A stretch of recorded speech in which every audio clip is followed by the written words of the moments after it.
The front row is still available. I promise I won't bite. Well, good morning. Thank you for coming. My name is Cindy Vo. I am with Providence Title. I have been in title industry for about 20 years, handling both residential and commercial closings. And my passion has always about teaching classes and share information.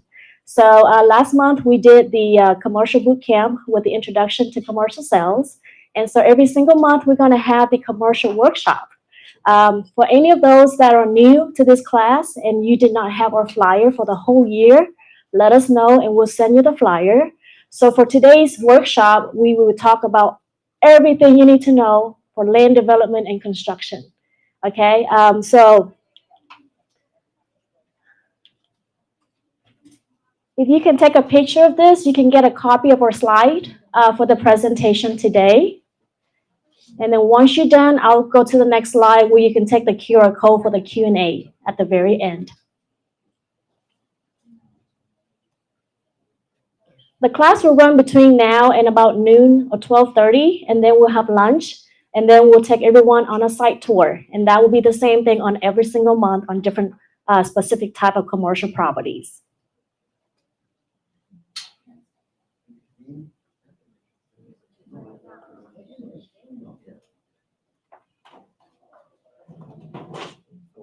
Scan the code and not me, okay?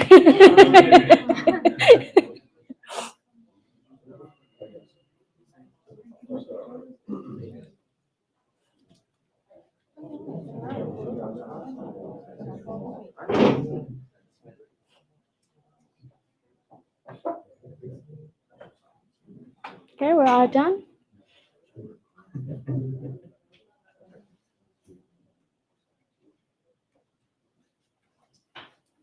Okay, next slide is the Q&A, please.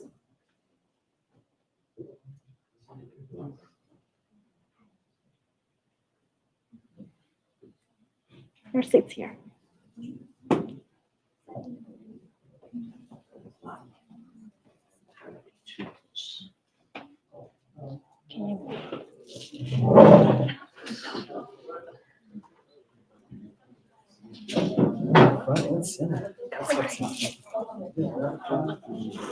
You're it.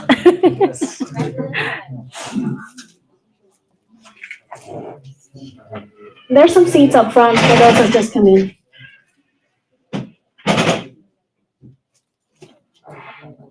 By the way, we're having a happy hour from 4 to 6 out in the patio, and that's what you're hearing. They're putting the things up.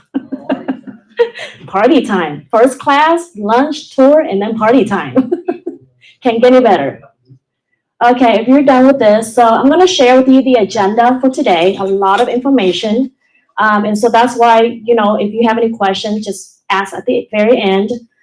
So I'm going to start about types of different land use. And then there are 10 steps to land development, from raw land to development, to construction, to the building on top.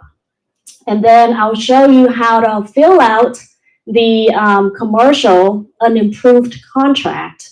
You can use it from TREC or is from TAR or NATCAR. There's different types of commercial contracts, but we're going to go over the unimproved contracts today.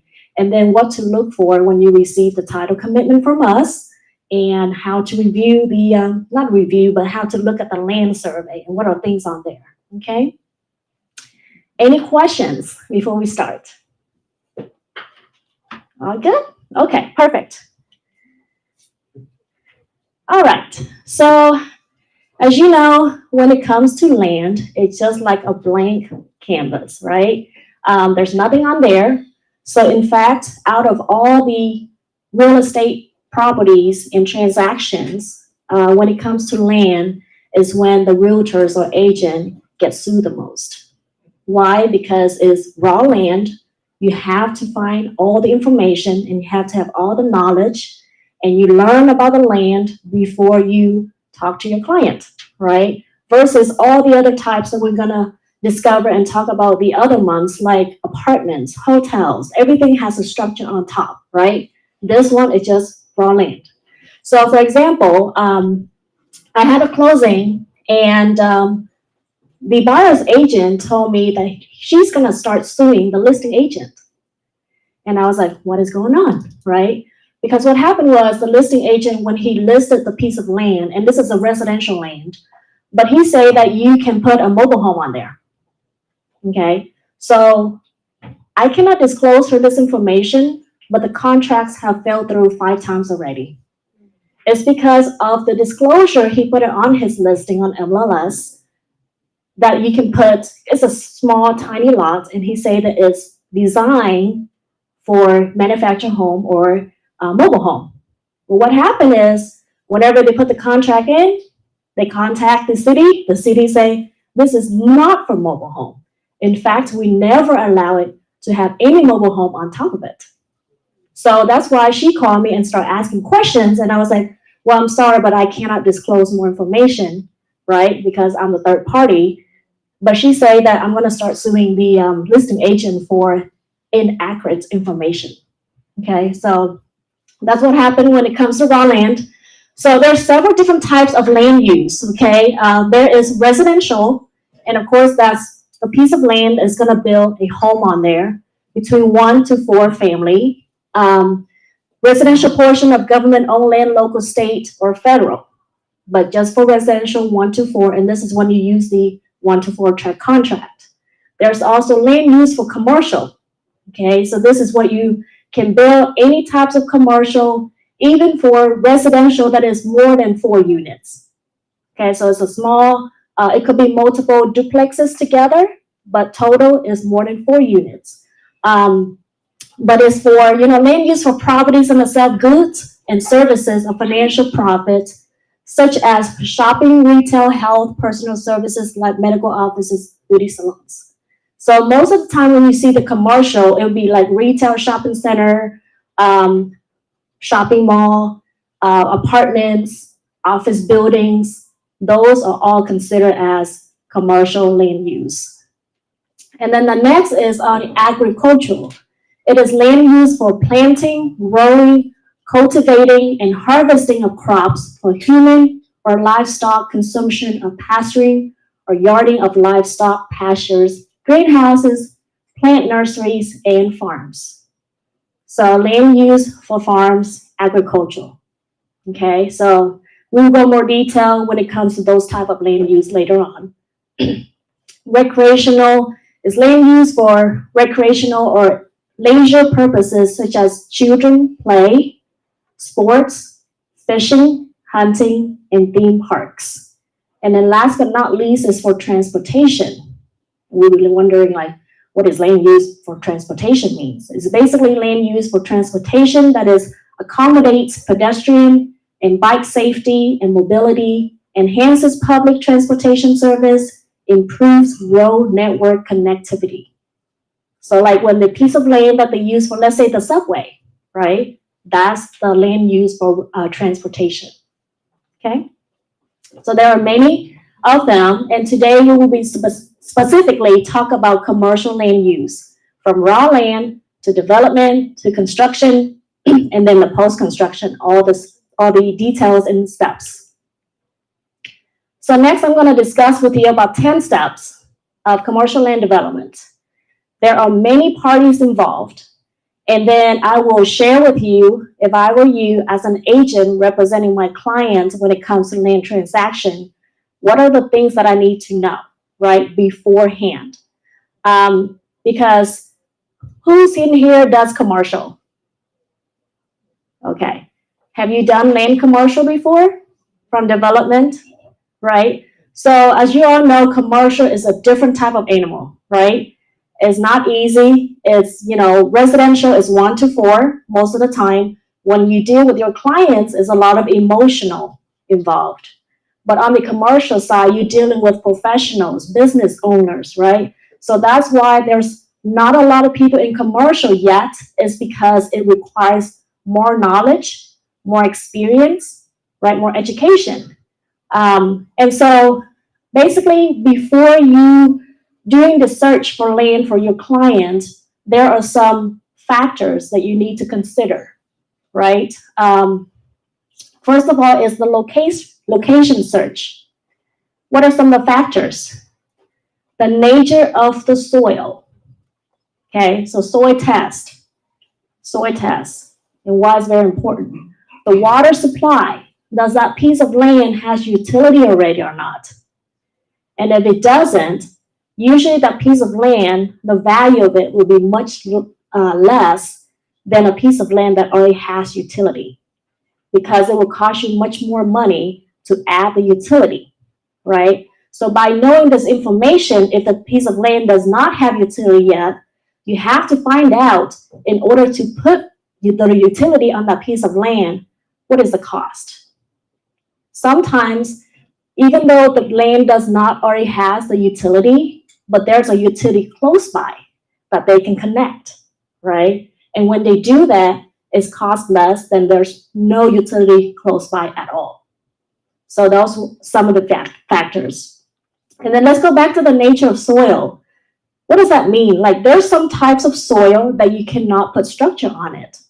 So one of our clients were looking for a huge piece of land in Houston, and the intention is to build a senior living, right? It was like 50 acres. But out of those 50 acres, they can only use 15. Whoa, right? What happened to the other 35 acres? It's because when the agent representing the buyer did not do their due diligence, right? Talking to the clients about the soil test. So after they put in the contract, it's when they send someone out to do the soil test. And unfortunately, the other 35 acres, you cannot build any structure on it.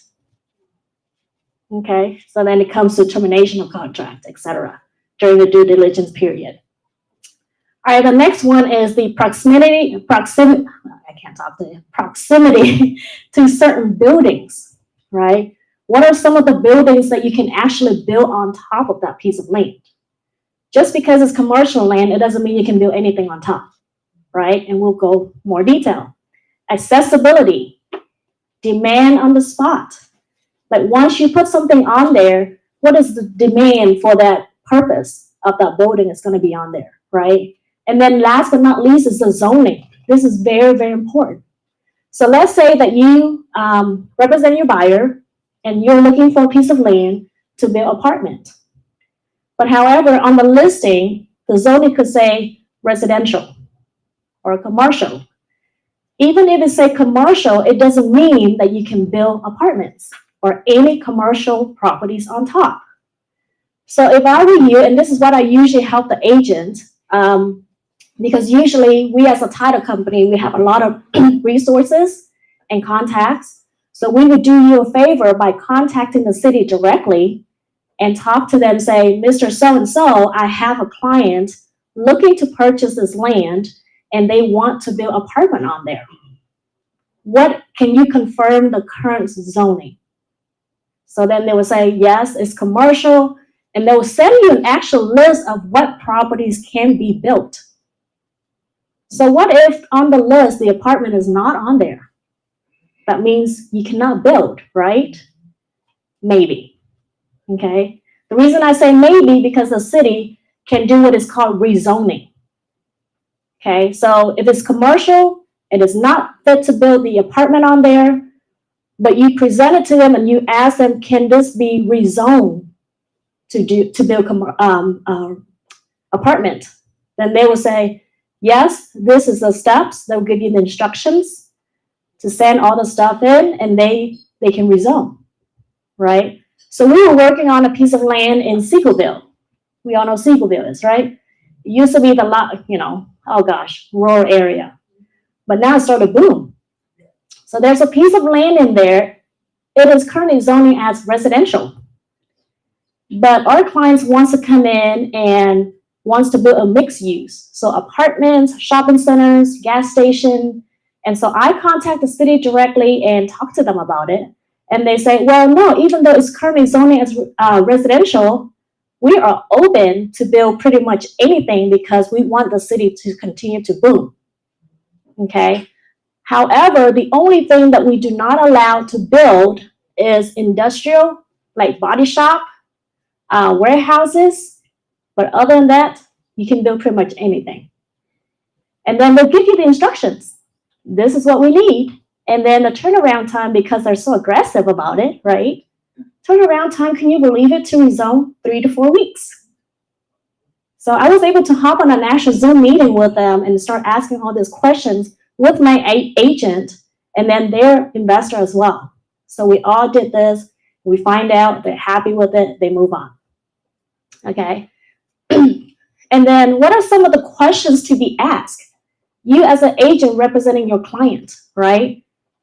Will this location maximize future capital gain, return on investment, and regional developmental initiatives, right?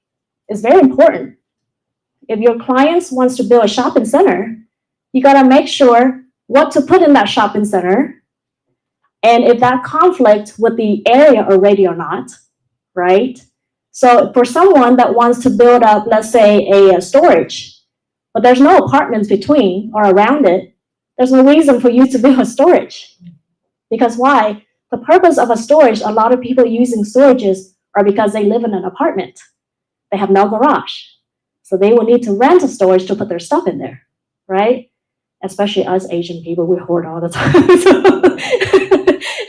So then the next question is this the site location suitable for the company's employees and customers, right? Again, you have to find out what your client is looking for.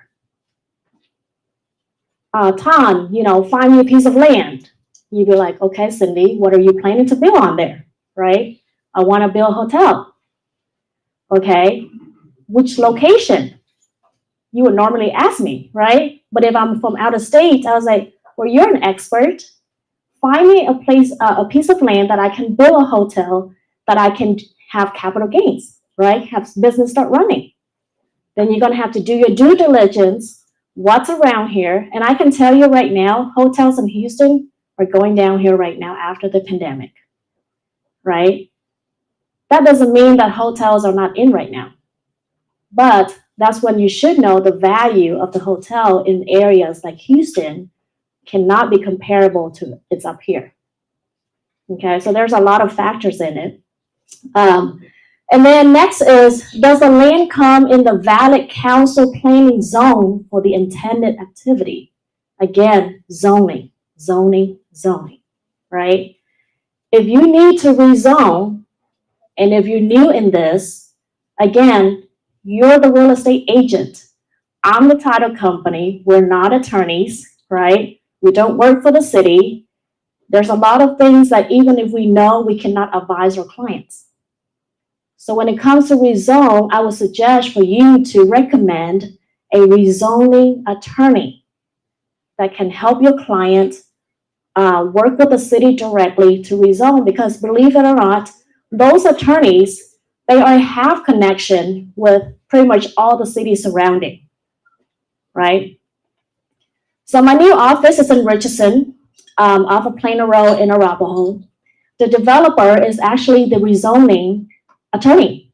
So he knows all the city councils, the managers from the DFW area. So sometimes when our clients need some help, I'll say, Travis, this is not my expertise. Can you help our client?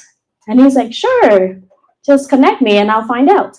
And then a lot of times he would just help them make a phone call or something and find information. He didn't even charge for it. That's what we do, is we leverage a lot of resources around us, right? So if I were you and you're talking about the rezoning, anything that particular that is out of your comfort zone, always try to seek with an attorney. Specialize in that field. Not any attorney can handle it, even real estate attorney. They have to specialize in zoning, okay? And then last but not least is, could the size, topography, and ground conditions affect the construction cost? Okay, what does that mean? Talk about the soil, right? Some part of the land, the soil has, all the stones and rocks inside the soil. And that's why every time the lender or the bank is going to give you a loan, they send someone out there to do the test of the soil to make sure that it can be built on it or it cannot be built on it, right? It could be very cost effective. very cost effective.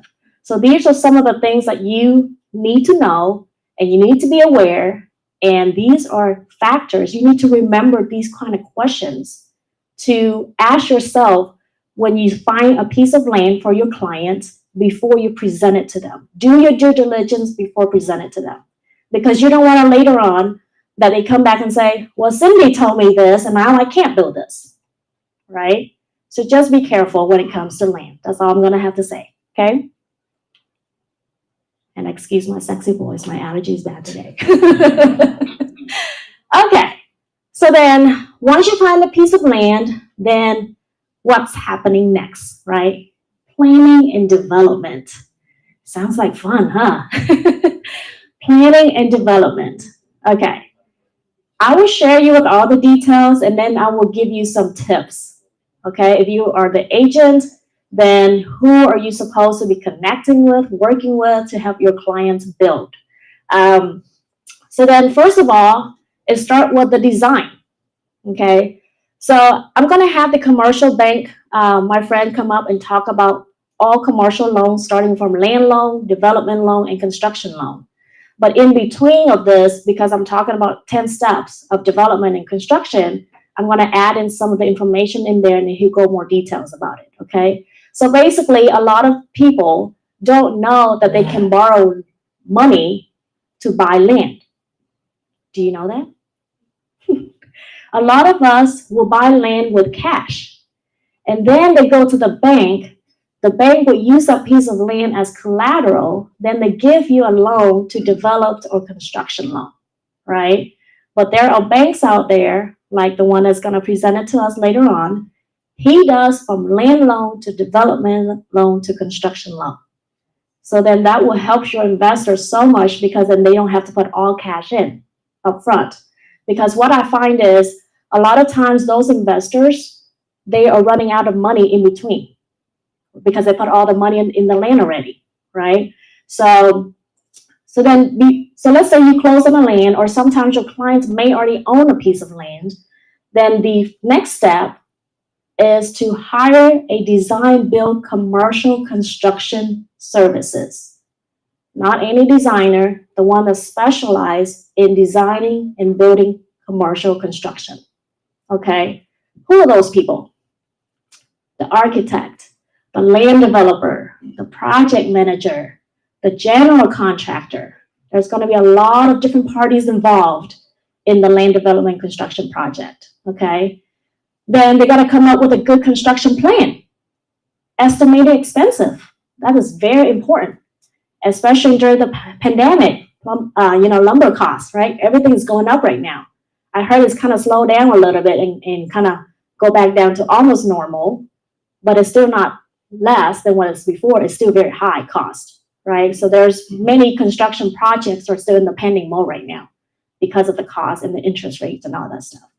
So then what about the payment processes, right? Who's supposed to get paid, the cost to get paid, how do we get it paid? Do we have reserves? Do we have loan to cover it? All that, okay? And then the time schedule. Time is money, right? As an investor, time is money.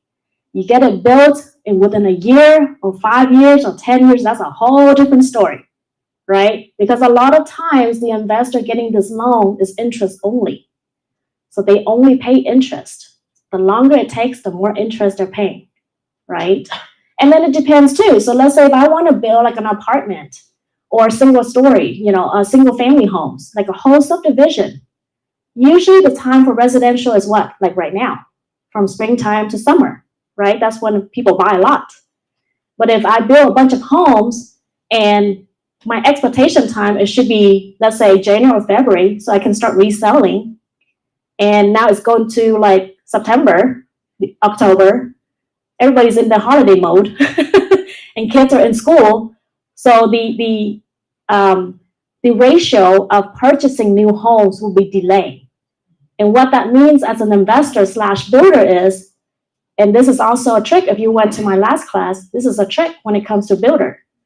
When you representing your clients and purchase new builder homes, the end of the month, the end of the quarter, the end of the year, is when, and of course it's not during the pandemic, that's when they give you the most bonuses. Because I work with a lot of builders, and every year they have a certain time frame to sell all that lot so they can move to the next subdivision. So end of the year, if they have any in stock, that's when like I need to get them out, right? And then plus, remember, I'm talking about the interest only loan, right? So during the end of the year, it's like tax purposes too. They got to close out their accounting, all that stuff. So if I'm going to buy a new build, spec homes, for example, especially spec homes, I would try to go in and, look at it like in December, first week of December, is when the builder will be more flexible getting the deal closed. Okay. So there's a lot of parties involved. And then the designs and contracts, gotta have an attorney to prepare the contracts. As you all know, when it comes to commercial, most of your clients already have an attorney or have been working with an attorney. And when it comes with commercial contracts, most of them will have their own contracts anyways, right? So they already have an attorney that represents them. So I love commercial because if I'm gonna represent my client in a commercial deal, I don't have to do much work. I'm just kidding. Let the attorney do it all. But it's true in some aspects because the attorney does a lot of the work. That's what they hired for, right? So then next is financing. And of course, I'm going to have Breton coming up and talk about that later on. So we're going to skip that part for now. But they need to talk to the bank. They need to have a financial plan, right? Because how are they going to pay all this jobber, the contractor, all the vendors out there, okay? So then after they got the financing part, then it's called the pre-design. Pre-design has 4 stages, okay? The first stage is the feasibility, which is the planning team. And this is talking about huge apartment complex, shopping center, hotel, all these big projects out there. You need a professional design team, okay? Assesses the amenities and requirements of a site through a feasibility study to find the viability of the commercial construction project. They also determines the building size, the use of space, the number of rooms, and their functions. It needs to align with the building orientation with utility connections and development contracts. All these decisions are stated in the project inception documents. It's called a PID. So there's a lot of terminology that you also need to know. It's called a PID, okay? So basically the design team will come up. Of course, they will work very closely with your investor. What do they want to do? They have to make sure, okay, if I'm going to build up 100 units of apartments, how much am I going to rent it out, right? Or if you're going to build a bunch of condos, how much am I going to reselling it? So your clients will work with the financial advisor or like a banker, and then all these teams to make it through, okay? And then the next one is the schematic design. What does that mean? They need to incorporate the components such as door, window selection, natural lighting, common areas, and private spaces. It produces a sketch illustrating the space, materials, colors, and textures. A lot of information. I share this with you just so you know an overview, but most of the time you're not involved in this. But who knows? Maybe after this you can become a designer. All right, so then it comes to the design, the development.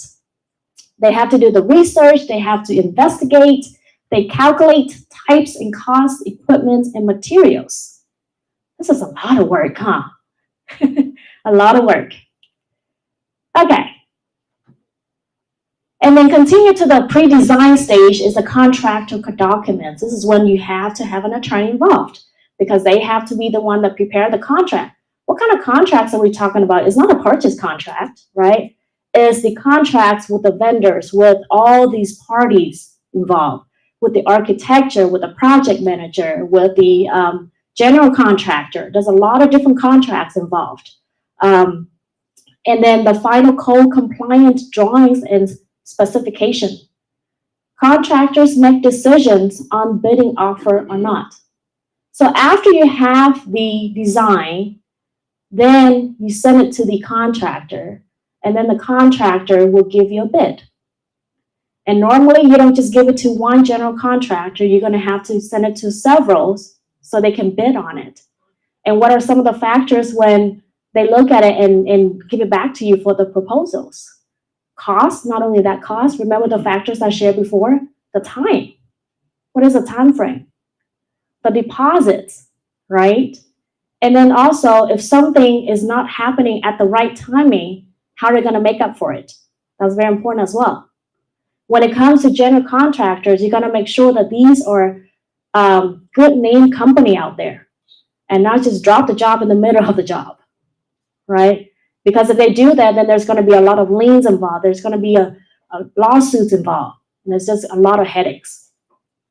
So then design a full set of drawing that represents all the project specs.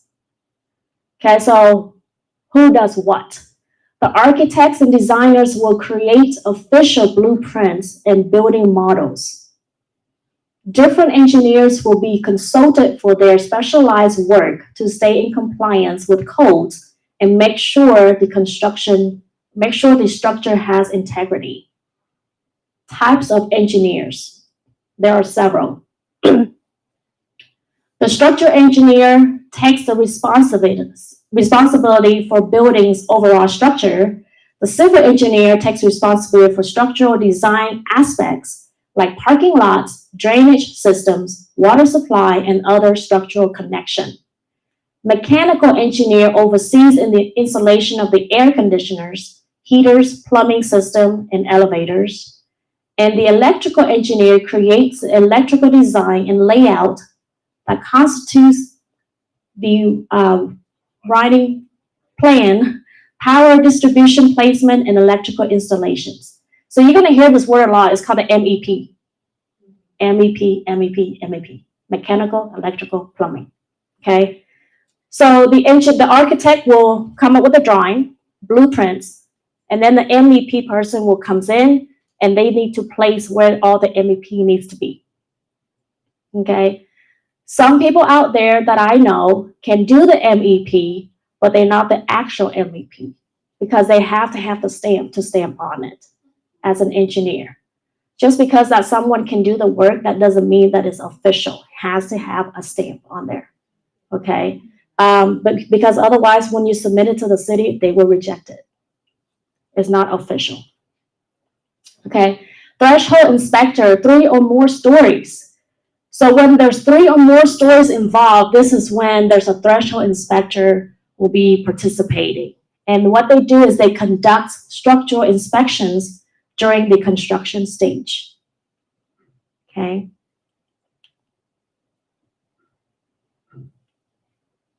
So then when you send out all this drawing to the general contractors and they start the bidding, it also parallel to the design state, right? So then the bid packages need to include exact information like the building plans, requirements, schedule timelines, and quantity list. So there's several factors to compare. Just like if you represent the client to purchase a new home and you bring them the offers, there's several things that they will look at it, not just the purchase price only, right? There's also the timeline, what type of loans the client is getting, etc. Same thing as the commercial development. So getting the price quotes from interested contractors and vendors, compare the interviews each general contractor. Like I said, you gotta make sure this contractor is legit, okay? Review the track records, referrals, relevant experience, personalities, and staff members before signing the contract. Have a well-established construction team. There's a project manager involved who does monitors construction operation and point persons of the team. There's a superintendent, manages the project schedule and coordinates the construction task. There's a contract administrator who deals with the contracts, and there's also a field engineer, investigates the site conditions and handle the paperwork. So again, it's like a huge team that's involved every time there's a land development and construction, right? Okay, so what happened after all that is done? Now we're going to what is called a pre-construction stage. Okay, visit the site and conduct a site inspection. Assess the environmental and soil condition to minimize the risk of future complications. Again, when it talks to soil, how bad is the soil? What is in the soil? Or there's a certain percentage of rocks in there. If you pour foundation down, can it hold still for how long, right?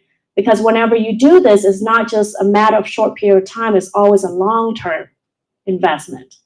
By getting more knowledge, you can, talk to your clients more and be more professional about it. Collected date is reviewed by the relevant authorities before the actual construction process starts. Obtain building permits by submitting the designs and plans to the building department. You got to comply with the corrections and comments made by the departments before building permits is granted. Now you're talking about months and months and months of going back and forth between all these parties, right? You have your team going, your project manager, you work with the city, and then you gotta make sure that you can get your permit approved. Comply with the corrections and comments made by departments before building permit is granted. Obtain insurance policy. There are multiple different policies out there when it comes to construction. What are some of the insurance policies? Builder's risk insurance, workers' compensation insurance. If someone is working on your building and something fell on top of them and they got injured and they go to the emergency, that insurance will protect them, right? So this is very important. Commercial and contractor general liability. So most of the time when you work with general contractors that are experienced and have been doing this for a long time, you actually don't have to worry most of this because they should. You need to require them to have this kind of insurance already. And based on what I know is every single project, the general contractor would purchase that policy specifically for that project, and all the subcontractors and all the people that are involved in working on that project in case something has happened. Then they have to send it to you so you can see it and you know that they have it. Because if something happened, it's on you. Not you as you, but you as your investors, okay? So it's very important when it comes to policies. Procurement. General contractor gathers and secures the materials, the equipment, services, and labor force required to complete the commercial construction process. Then it goes to the general contractor may hire subcontractors. And believe it or not, most of them do. But the problem is you work with a contractor. Then the contractor work with the subcontractors. So a lot of time when the subcontractors fail to do their job, you lose money, you lose time, and you don't even know who they are because you only work with a general contractor, right? So make sure that too. General contractor may hire subcontractors in charge of certain portion of the procurement work because a general contractor speaking is just almost like a project manager. And a lot of time the general contractor is the project manager, right? They hire different subcontractors to do certain things. The one that does the plumbing, the sheetrocks, the framing, the foundation, the roof, all that stuff. So they may have like multiple subcontractors.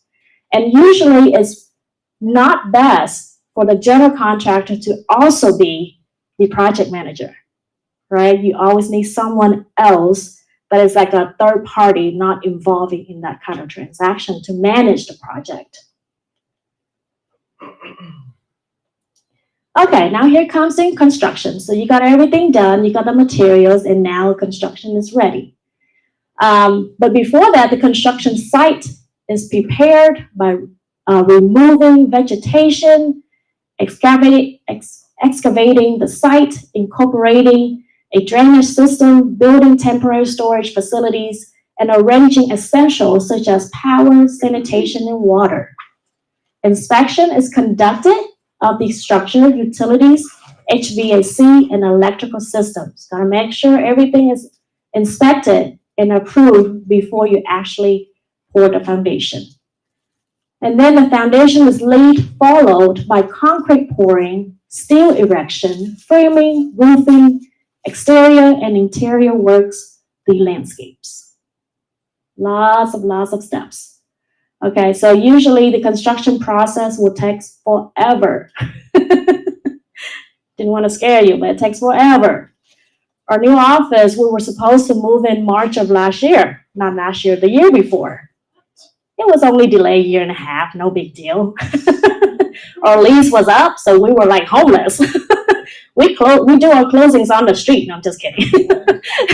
But we have to move to our other office, everybody in there, and move out because the lease is up, and we didn't want to sign the new lease because we didn't know when our new office is going to be done, right? So again, it's only a year and a half. It's no big deal as long as it's done. All right. So then, after the building is built, and what happened to the post-construction? Okay. Final walkthrough conducts by the project owner, the designer, and the contractor. Then the equipment rentals are returned.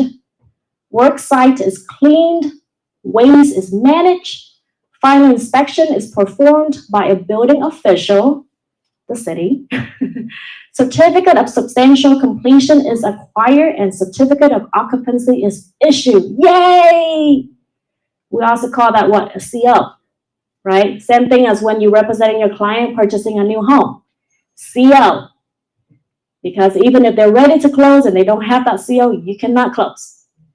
So that's a party day, right? Yeah, so that's a lot of different steps. So after sharing all this bad news with you, right, I'm going to share you good news. The good news is just hire a project manager. The project manager will do everything that I just shared. No, I'm just kidding. But yes, you can. Project manager can come in at different stages. It depends, right? And it also depends on who you're dealing with. Is your investor someone experienced in construction?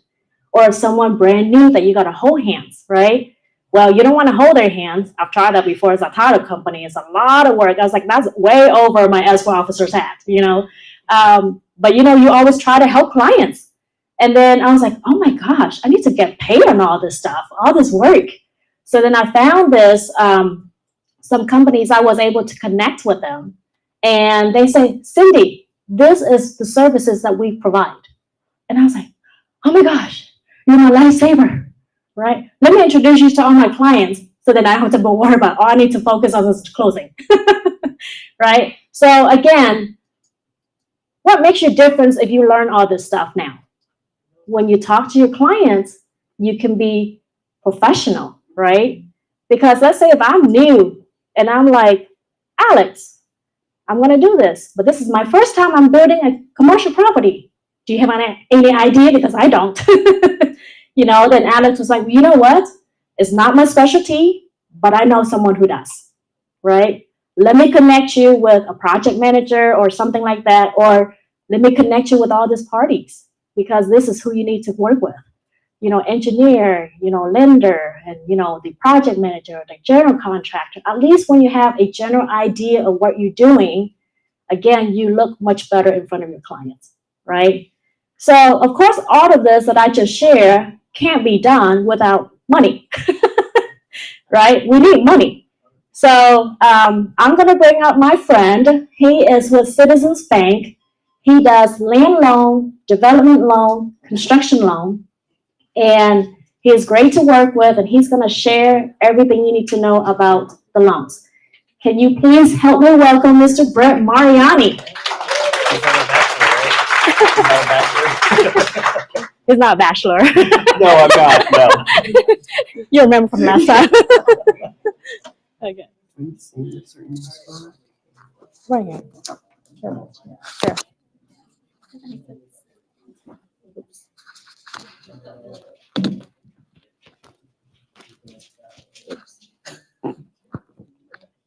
He's from Tyler. The last class I introduced him as a bachelor. I got in trouble for it. Well, good morning. As Cindy alluded to, I'm going to kind of explain what the commercial banker is going to be looking at in a multitude of these transactions. So you'll have some kind of inside knowledge, not only for your customer, your client, but also for you as well. because you might find out just through some of this information that the customer you're representing might not be able to be approved for what they're wanting to do, and you could just be spinning your wheels. Or you might say, hey, you're probably not going to be approved for something like this. Let's get you connected with some investors who could help you with this project. So some of this will be a little bit redundant from what Cindy explained earlier. So land transactions, why are we looking to just purchase vacant land? Some people buy it, they hold it, then they resell it, capital gain. Another reason is they're going to develop it. Maybe they want to do some commercial real estate, retail strip center, multifamily, they want to build apartments, or 1 to 4 family subdivisions, and then agricultural uses. For this, typical farming, you could also have a home on it as long as it has ag as well. So for future sale, land transactions, these are typically held for a short period of time. Or they may be part of a larger project. What's the thought process on this? Maybe purchase land on the outskirts of a suburban area or a community that has potential for growth in the future. You would then wait for the demand or the need for that land. That would eventually drive the price of market value up. And there's factors to be monitored here. Deed restrictions, which can limit the future use of the property. What can and can't be built there. Ingress, egress to the property. How many ways can you get in? How many ways can you get out of that subject property? Any zoning issues? Are there any benefits? Anything that could hinder it? It's important for the investor to do their due diligence. Something that you also want to know is if your customer is looking to purchase this, maybe towards some sort of tax write-off. Obviously, there's no structure on this land, so they can't go to their CPA and want to write off depreciation because there's nothing to depreciate. PSA, purchase sales agreement. Okay, so this project is going to require more down. Why is that? This property is vacant land, and so as it sits, it offers no income value as it sits today. So the ability to repay this debt is fully going to come from the investor who is purchasing it. So the bank is typically going to require 35% down. If the bank gets it back, it's harder for us to resell it because somebody has to have an idea of what they could do with this property. Again, it's not income producing as it sits today. Now, improved land can get 20% down. So what is improved land? This is land that has taps to electrical, water, maybe curbs and gutters. So it's not fully raw land. You have some access to it already. That is more attractive because getting electrical, water taps, that could be fairly expensive. So this will typically require recourse. So what is recourse? That means your investor is going to personally guarantee the loan. Meaning if their LLC were to default on it, the bank is then going to call that investor and they're going to have to pony up the money to either pay the note off or make the monthly payments.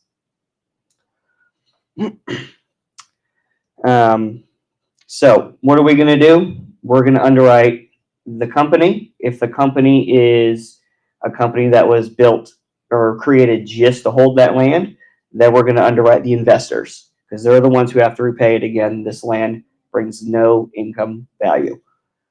So we're going to look at their tax returns to look at their cash flow, a personal financial statement. This is going to show their assets and liabilities, how much liquidity they have, and then we're going to run a credit report.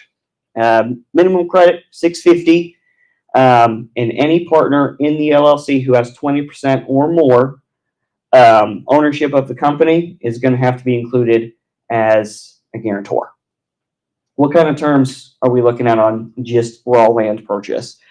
5 to 10 year terms, 10 to 15 year amortizations. Again, these are typically for short term. So you're not going to get a 25 year or 30 year on raw land. The caveat to that is if it's for agriculture, then you can get those longer amortizations because the government's willing to assist with that. Interest rate, going to be based off of prime. A lot of times it'll actually be prime plus, again, because of the risk factor in the deal. Land to be developed. Prospective customers look to purchase land. Again, multifamily, CRE, which would be your retail strip centers, or industrial, and then 1 to 4 family subdivisions. As Cindy alluded to, before your customer gets too deep into this, if they come to you and say, hey, we're looking to buy this land, we want to develop it, the first thing you're going to want them to do is get a phase 1 or phase 2 environmental study. This is going to check the soil, make sure it's compatible for whatever project they're wanting to do, and they're also going to make sure there's nothing hidden under the land that you may not know about. Maybe there was a gas station there before, and there's still gas tanks under the land. That's going to make it pretty undesirable because you can't build on it, or you're going to have to remove the gas tanks. As with future sale, you're going to want to make sure proper ingress egress for whatever kind of project they're wanting to do. If they're wanting to build an apartment complex with 200 units, you're going to need more than one access to a main road. Let's see.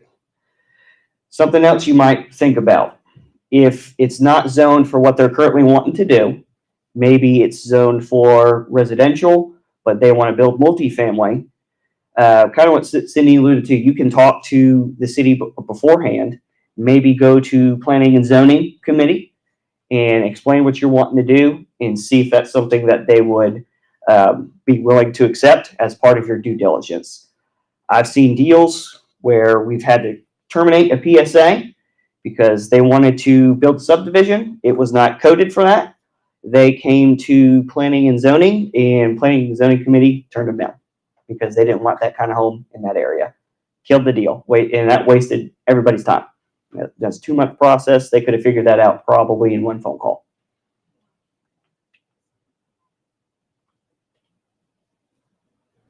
Okay, so this is going to take 25% down if they're wanting to purchase this land and wanting to develop it.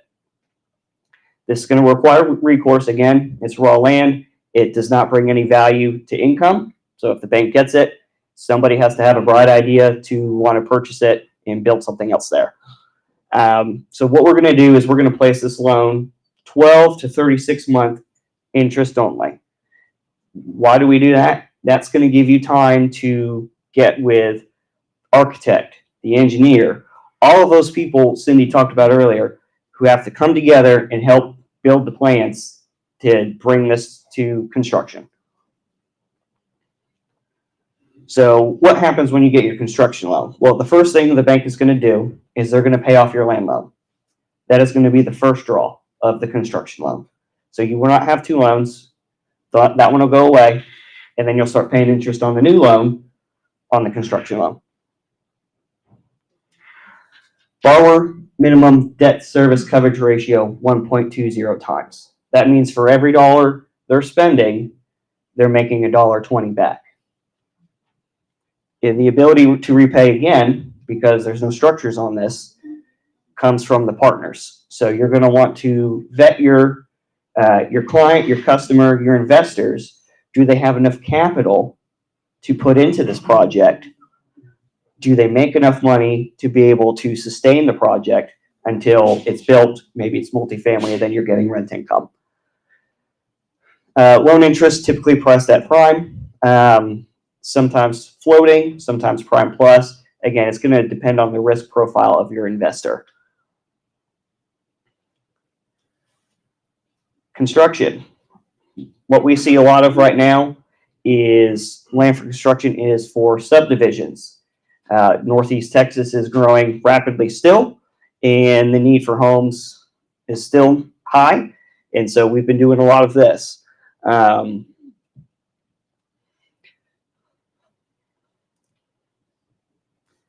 So again, you're going to need an investor who's got pre-existing cash flow to develop this land. In many instances, the intent is to develop it. We'll see many investors. A lot of time on a subdivision, you're talking maybe 100, 200 lots. That's a lot of money. So you'll have a whole bunch of investors pull their money together, and a lot of times you won't even see one investor with a full 20%. They'll all be less than 20%. And then sometimes the bank is going to pick somebody to be the guarantor on that loan.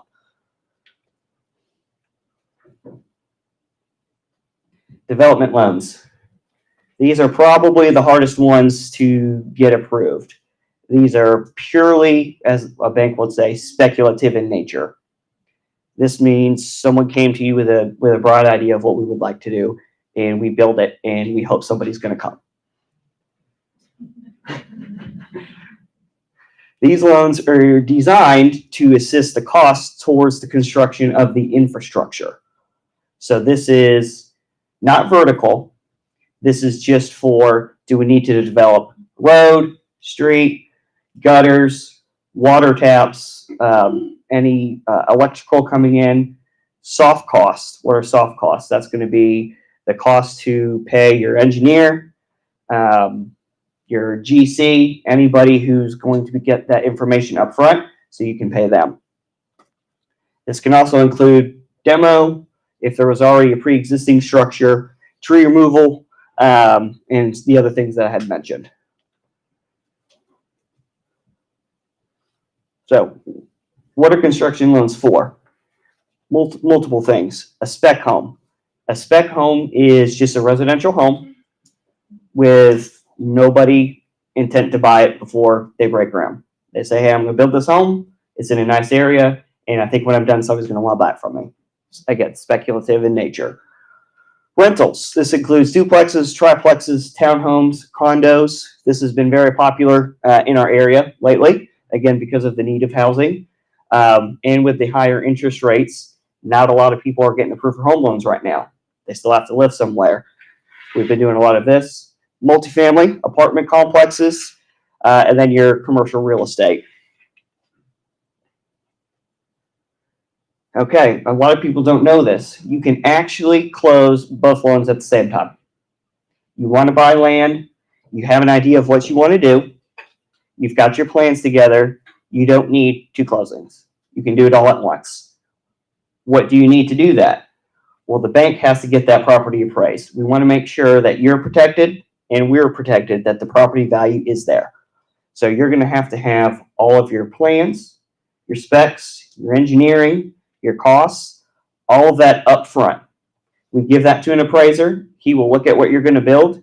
He will look at market data in the area for a similar product. He'll come up with a value for you.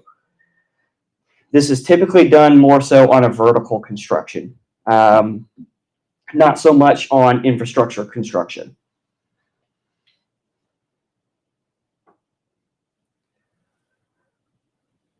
Okay, so how do we structure these things? They're a closed-end line of credit. Think of it as a credit card, but you have a ceiling. So how it works is you will make a request for a draw. You will say why you're making that request. So what does that mean? What's been done on the property? We're going to send an inspector. He's going to go out, make sure you're not lying to us. I've heard horror stories where somebody thinks, oh, I know this builder. He's a good guy. He gave him $200,000, kept making draws. Oh, I know him. He wouldn't lie to me. Bank finally says, hey, you know what? We ought to go send somebody out there. They've advanced $200,000 as a concrete pad out there. Lost a lot of money.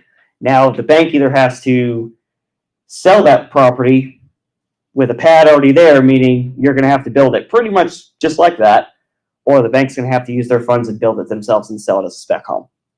We're in the interest business. We're not in the real estate business. We don't want to do that. How flexible are they on the milestones? So his question was, how flexible are you on milestones? that's going to be a conversation that the banker, your investor, and the contractor, the builder are going to have. Everybody's different. A lot of it depends on how well are they known in the marketplace, for how far can they go without their invoice being called due. I've got guys who can go 40, 50% complete before they need to make a draw, which is pretty much to frame in the house. They're well known. They know they're going to get paid for their materials. Maybe somebody who's not so well known, sometimes we have to do a draw every week. It really is just going to depend on that particular builder, and so that'll be some due diligence you would want to have conversations with them. Typically, what I see for a home, it's about every 15%.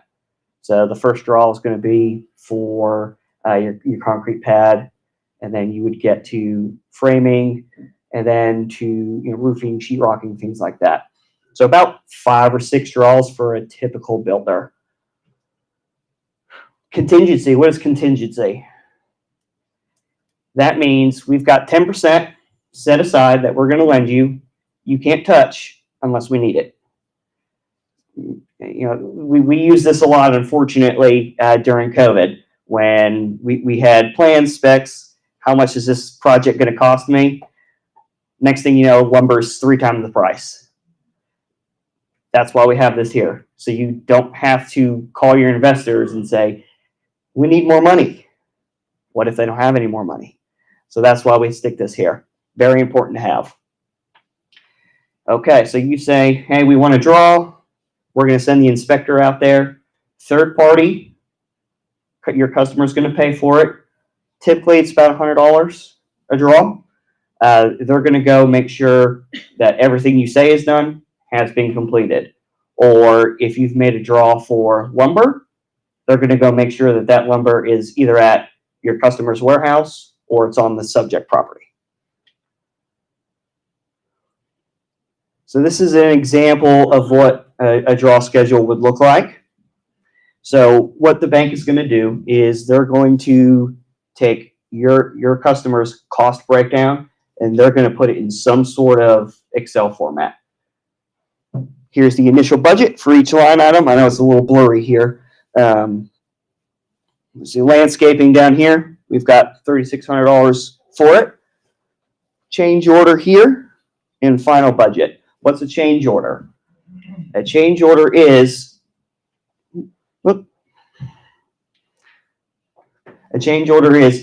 anytime you want to change something mid-construction.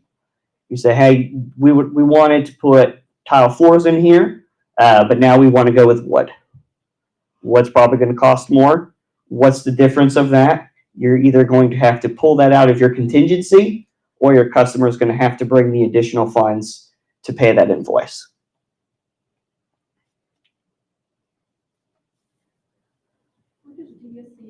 That is going to be debt service coverage ratio. So that's going to be, so think of in residential, your customer is going to be approved if they have a 43% debt to income ratio.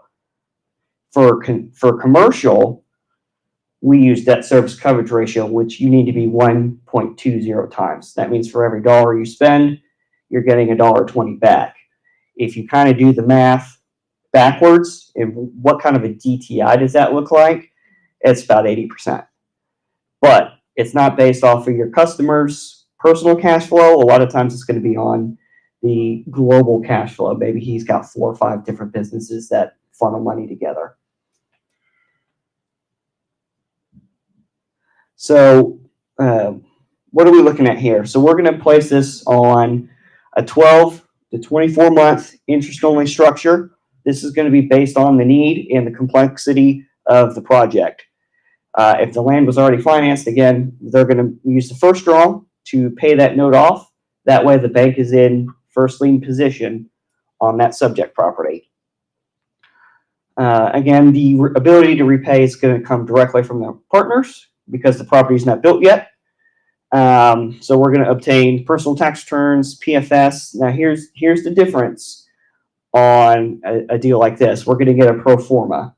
So what is a pro forma? It is basically a best guess estimation of once this subject property is complete, It's fully rented. What do we think the cash flow for this property is going to be? You can use pro forma income to help your customer get approved for a loan. So it's basically, fugazi money now. It doesn't exist, but with certain market trends, if you feel confident those numbers are accurate, we can use that to help your customer get approved. So interest rate. The loan interest rate is usually based on prime, sometimes floating. Why would a bank want to float a construction loan? Do you have an answer? The prime goes way up, the market changes. Correct. We're making an obligation to those funds to you today. Meaning, even though we haven't given you any of those funds, we have to set those funds aside for you per law. We're not making any money on those loans, those funds, even though we've set it aside for you. So if this project takes 24 months and we capped you at 5.5% and we didn't float it, and now prime 7%, well, we just lost our entire yield spread. What if the interest goes in? Typically, a bank is going to put a ceiling and a floor on your floating. That's something that's always negotiated between the banker and the investors. So it might be, typically what we're seeing right now is we'll do a floor of 6%, because in our estimation, when prime does come back down to a more appetizing level for consumers, it's obviously not going to go back to where it was. We think it's probably going to be around 5.5%, maybe 5.25%. So that would be, for us, prime plus 75 or prime plus 50 basis points.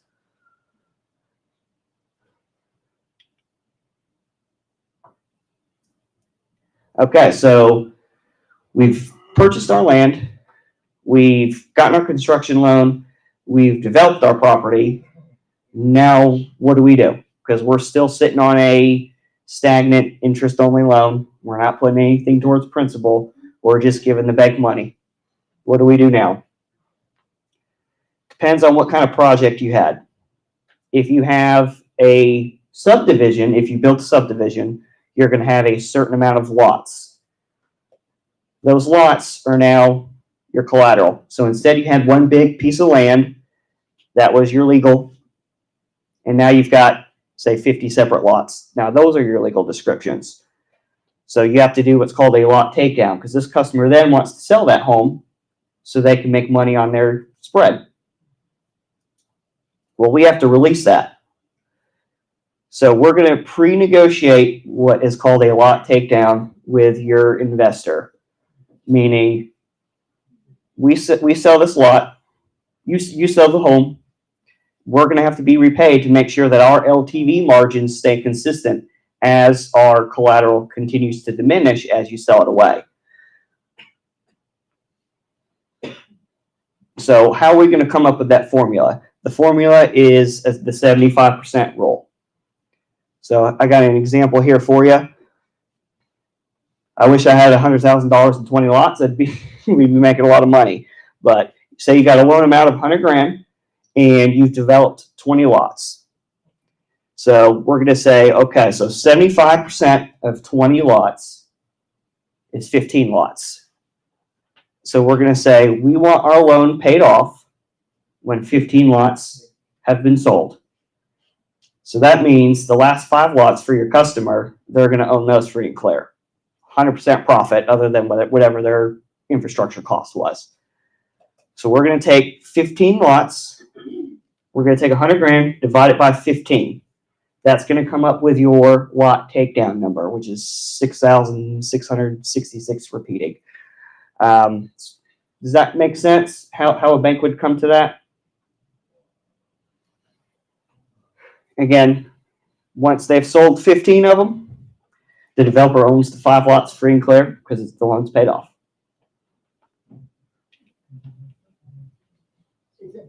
Okay. Another question, is that normal? I mean, are they gonna even amortize that? And, I mean, because you just pushed all the profit on the back end of that. Yeah, so that's actually going to be an interest-only loan still. So if the construction is complete and they want to, And it also depends on what they're wanting to do. Are they A, just wanting to sell the lot? They don't want to build on it. Right. Or B, are they going to say, all right, well, now I've got 20 lots. I'm going to build on each single lot and I'm going to sell it. So then each individual lot would then be taken out by a construction loan. So the individual lot is collateralized Mm-hmm. against the loan. So once it sells, you have to pay X amount of dollars for that at the division that you just showed. So that's why it will clear out. You'll have 5 remaining lots. Correct. Because your investor's customer, they have to get legal deed to that property. The bank still has that. Yep. So we have to be paid to release that so you can then sell it to your customer. Okay. So say we've built a multifamily apartment complex. Our construction is done. What do we do next? Well, you need to put it into your permanent financing. That's going to be your monthly amortizing principal and interest payments. What if it's not leased up yet? Maybe we're only 50% leased. It's not going to cover a monthly principal and interest payment. You can negotiate with your banker for an extension of your interest-only period for a lease-up phase to make sure you can make the payment. Again, we're in the interest business, not the real estate business. Foreclosure is the very last thing we want to do, trust me. So what does permanent financing look like? Typically, on a multifamily, you're going to see, a 5-year term, a 25-year amortization on a brand new building. Prepayment penalty is going to be negotiated. A loan origination fee is going to be negotiated. And then your loan interest rate pricing, it's going to be based on prime, but a lot of time it's going to be subprime.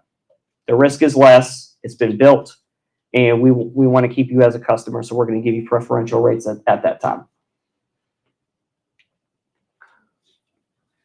Questions, comments? Okay, I appreciate it. Thank you very much.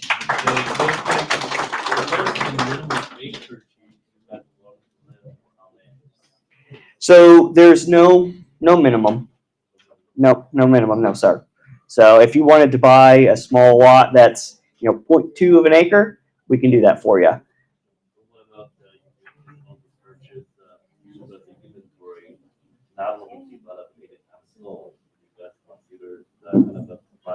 Yeah, yes, sir. And that again is going to fall on how strongly we believe in the investor, because that land's going to sit there, and maybe it appreciates, maybe it doesn't.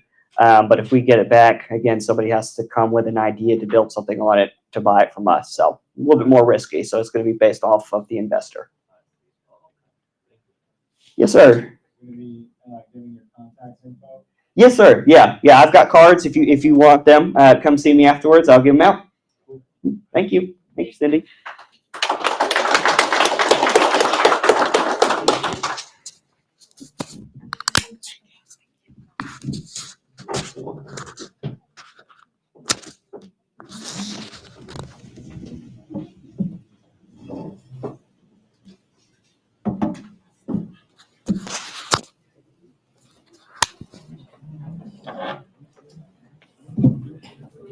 All right.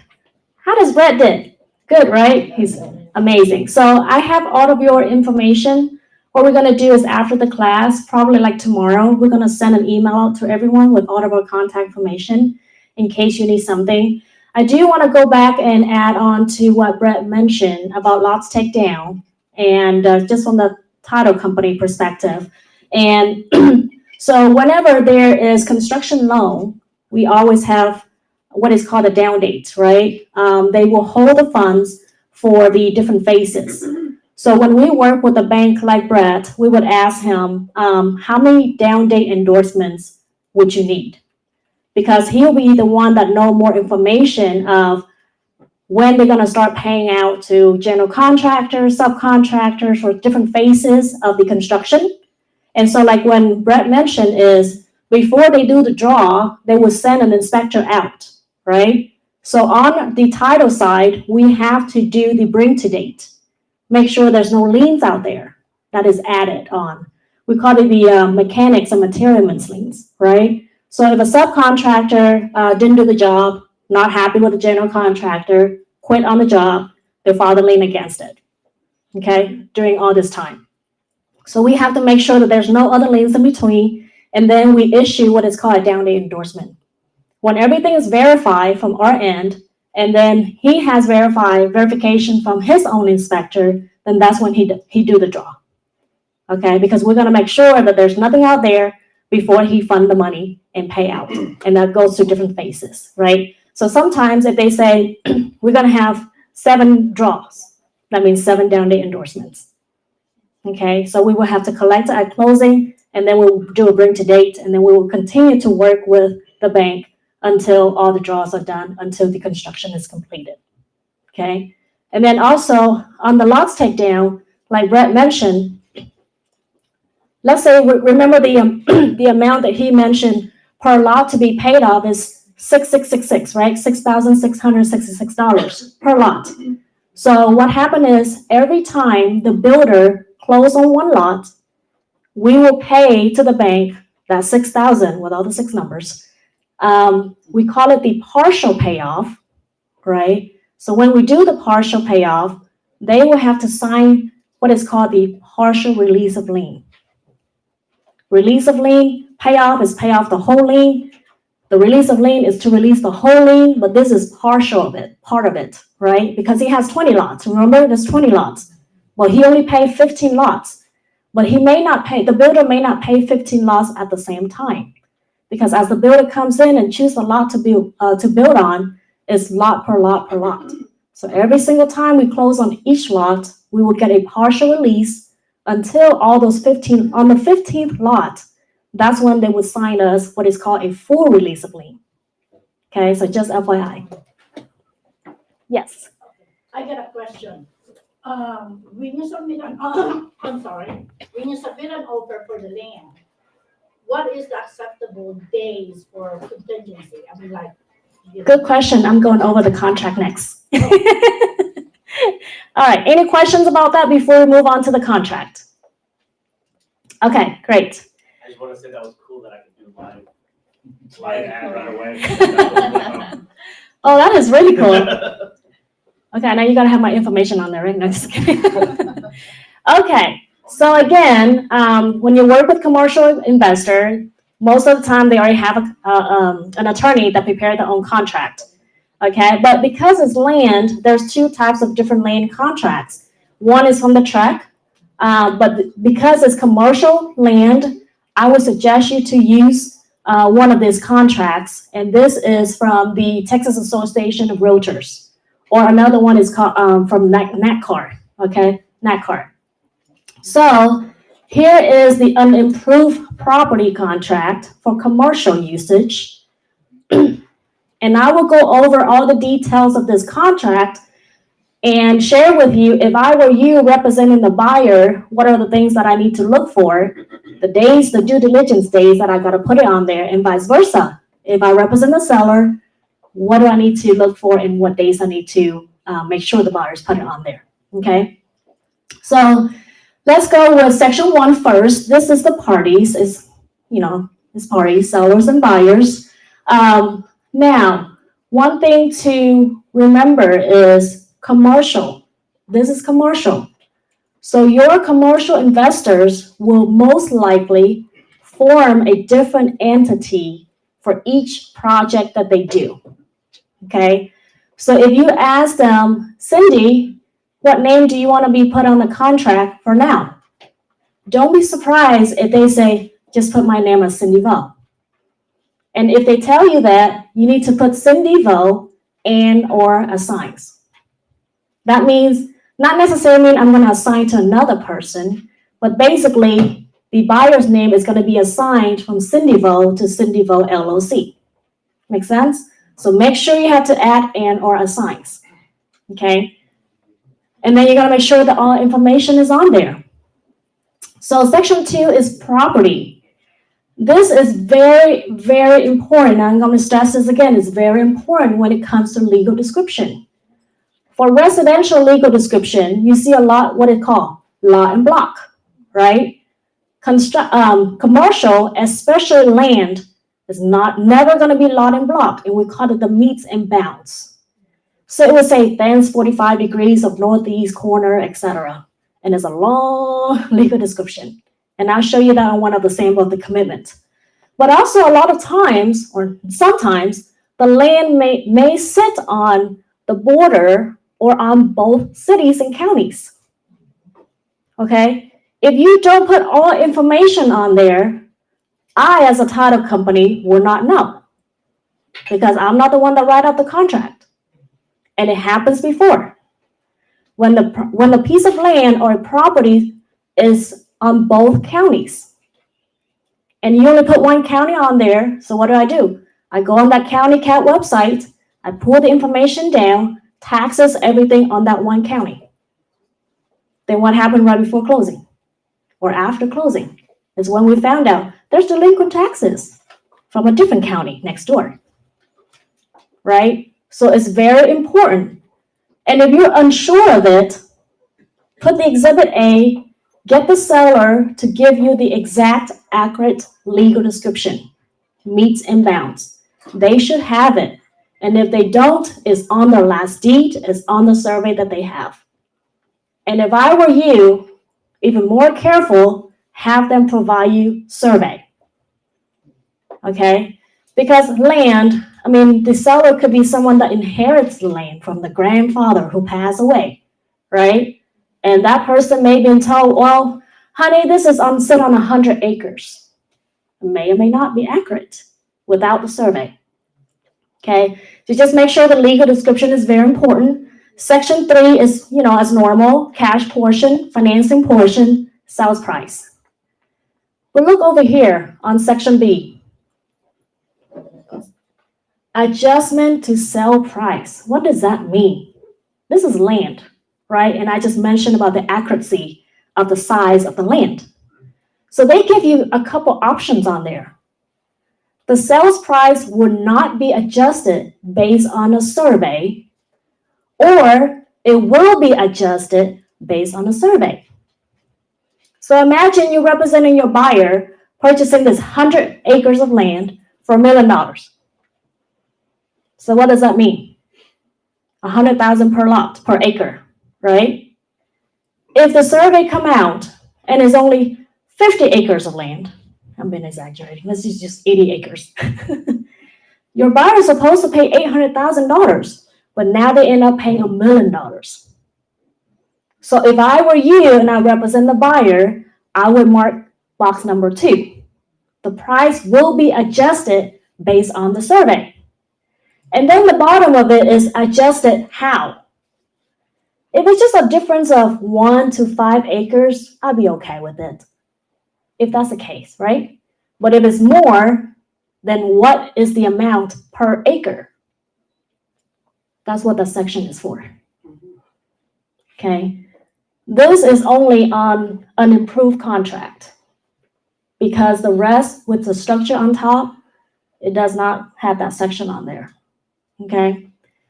And then financing is, again, number 1 under section A, it's not contingent. So you will not check this box unless your buyer is purchasing with cash, right?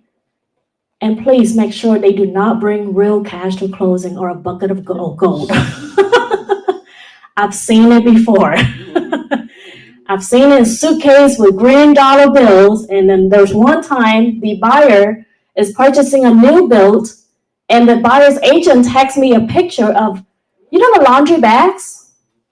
Those bags with, the nuggets, like gold nuggets in there. And he was like, Cindy, I just found out tomorrow's the closing date. And so I asked my buyer, did you get your cash to close? And she sent me this picture. And I was like, you gotta be kidding me, right? And he was like, well, I thought it was a joke too, but she was not joking. And I was like, there's no way you're gonna close with laundry bags of, I was gonna say chicken nuggets, but gold nuggets, Oh my goodness. So what happened with that transaction? He has to call the builder and see if he's going to accept those gold nuggets. I mean, unless the builder is Asian or something, I'm just kidding. But, he's Caucasian, he's like, I'm not gonna take this money. You're gonna have to convert it somehow and bring it to me. So what happened to it?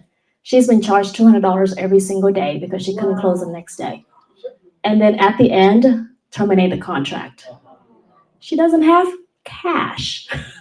You're not governed under Dodd-Frank rules or Patriot Act on the source of funds? No, because we as a title company, we don't check those source of funds. We only make sure that they send us the good funds, right? And we tell them that, of course, it's in the form of wire or cashier check. You use U.S. currency only, or can you use foreign currency and use? U.S. currency. Yeah, it has to be U.S. currency. But that transaction was not handled with us because usually the builder has their own title company. It just happened that the buyer's agent is a client of mine also. And he was like, what do I do with this? I was like, I don't know. I know for sure that nobody's going to accept those gold nuggets. And so later on, he went back and told me, oh, sis, that fell through. And it was a $750,000 new built home with gold nuggets. You gotta be kidding me. Right? Another time was like 10 years ago, or actually, no, it's about close to 20 years ago when I first got into the title industry. And I did a cash transaction, and the buyer's a Vietnamese guy. And back then, homes in Richardson was only like $150,000, right? So on the contract, he said cash. I said, okay, well, cash, So at the closing table, I was like, okay, do you have a cashier check? And he said, no, here. He brought a suitcase of green bills. And I freaked out. I was like, oh my God, what am I going to do? I hope nobody see you brought the suitcase in this office. I was freaking out. So what happened was I have to call the bank, and then we have to, I don't drive him. I don't want to drive him in my car with a suitcase. I'm like, meet me at the bank. So then we have to go to our bank, and because we already make the phone call in, I walked in and it was like I'm a criminal or something because we have like all those, the movie Men in Black, like all those Men in Black, like buff and sit there with all the cameras. And I was like, oh my gosh, I didn't do it. I'm innocent. And that's what they do. They have you fill out a bunch of forms because if it's cash over $10,000, then you have to fill out forms. This is $150,000. So then it has like 5 people counting the money with the machine and all these guys and security and all that stuff. And that was like, I should have retired from title ever since, but I don't know how I last this long. But make sure it's not that kind of cash, okay? Wire or cashier's check.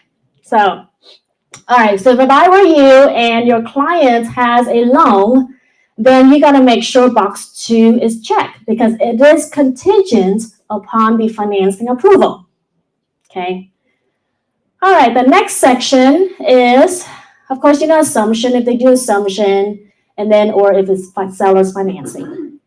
Then the earnest money. So residential contracts, earnest money needs to submit it to us in 3 days, right?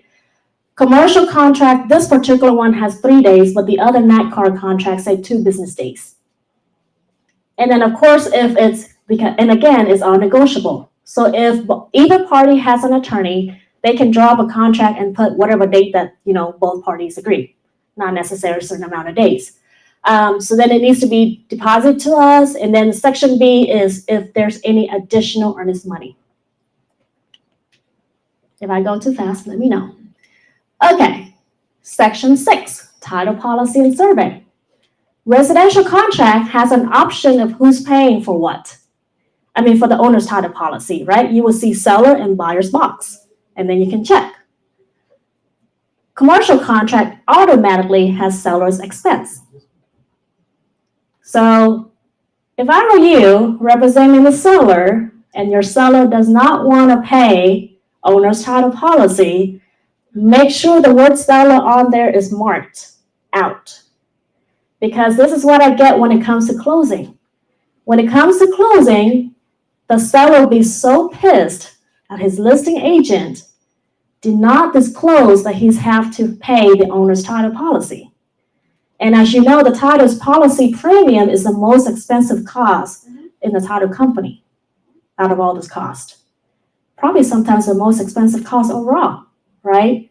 So make sure that you look at that, it says sellers, if your seller's willing to pay, and if not, make sure it's crossed out. Okay, and then number 2 is similar to the residential contract. This is on survey coverage. Survey coverage. If I were you representing the buyer, I gotta make sure that the second box will be amended, mark. What that means is we have to make sure that if there's any encroachment or easements out there, and if we approve the survey, your client will be protected in case of any lawsuits from the neighbor. Okay? And then the survey within number of days. As you can see, this is different from the residential contract. The first one say buyer, even though it say buyer, seller can reimburse. Oh, there you go. Right here. Even though it says buyer will pay for a survey, but buyer will get reimbursed from the seller a certain amount of dollars. Okay. Number 2 didn't have that. So the number 2 says sellers to provide new survey is all of seller's cost. Or number 3 is sellers to provide a new survey, and if it's not approved by the bank or us, then who's going to pay for it? So it's very similar to the residential, it's just different form. Okay. Section C is buyer's objection. What does that mean? Do we all know? So after we got the contract, us as a title company start doing the abstracting work, right? We do the title search, and then we got to make sure the seller is who it is on the contract. We got to verify all information, and then we will send you what is called the title commitment. The title commitment, what it is a preliminary title policy. So on there, and I will show you a sample of the title commitments. On Schedule B, it will show all building lines, all restrictions, all the encroachments, all that good stuff on there. So right there in that section, it says the buyer has certain days, number of days after reviewing all this to object. And the seller have to fix it, or if not, they can terminate the contract and get their earnest money back. Okay. And then then number 7 is the property condition. Feasibility period. That's the commercial terminology, but it's the same as option period. On the NACAR contract, it says inspection period instead of feasibility period. It's all the same. Due diligence. Due diligence. Okay. And so like on the residential contract, they have earnest money section, and then they have the option fee section for the dollar amount, right? 2 places. But on here, it says under section B number 1, that's the period number of days for the inspection or due diligence period. And then right below that, if buyers to terminate, then how much the seller's getting. So similar to like the option fee that's going to be refunded to the seller. Okay, that's what it is. Okay, and then the extension on there. Now this, if you see on top, section B right there, this is not on the residential contract. It say up front that the buyer requests us to go ahead and release it to the seller certain amount, the dollar amount or all of the remaining portion.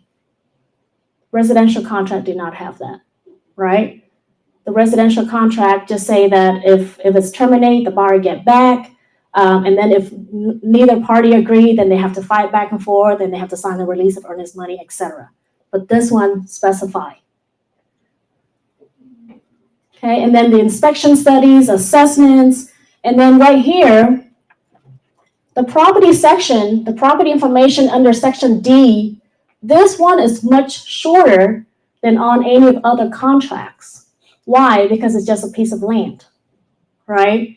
On other contracts, it also have different sections where the seller needs to provide information like the tax returns, the business, the rental, the tenants, all that. But again, there's no structure on raw land. So the only request right here, current leases like mineral leases, solar leases, the plats, the environmental, any documentation related to the land to be provided to the buyer. Okay, so if I were you, what do I check? All of them. Okay, And then return of information. How does the seller want the information to be returned? I mean, nowadays it's all about technology. So most of the time you won't see the box where they're gonna hand all the documents back to the seller because everything's like emails, right? Email scanned. Okay. Broker's information. This is very important, and I will show you why. First of all, is your information and who you represent. But what I'm talking about is right here. Right here. You see right here? At the closing of the sale, seller will pay principal broker, which is who? Seller's rep. And then corroborating broker is the buyer's rep. If you put it on here that you're going to pay the corroborating broker of 3%, then do not put it on this section. Oops, how do I go back? Do not put it on there again. Okay? You see that section right there? So the other page is say principal broker, which is you, the listing agent. Let's just say the seller pay you 6%, and you're going to split with the buyer's agent 3%. So you pay the corroborating broker 3%, right? Okay. But if you put it again on here, another 3%, you can pay 0. You don't want that. So just make sure one of the two areas only. Why do you get paid 0? Because it says that right there, you're going to pay another 3%. So if you, The principal gets paid 0%, they no commission. yeah, so like the other page, it say, let's say principal get paid 3%, corroborating broker get paid 3%.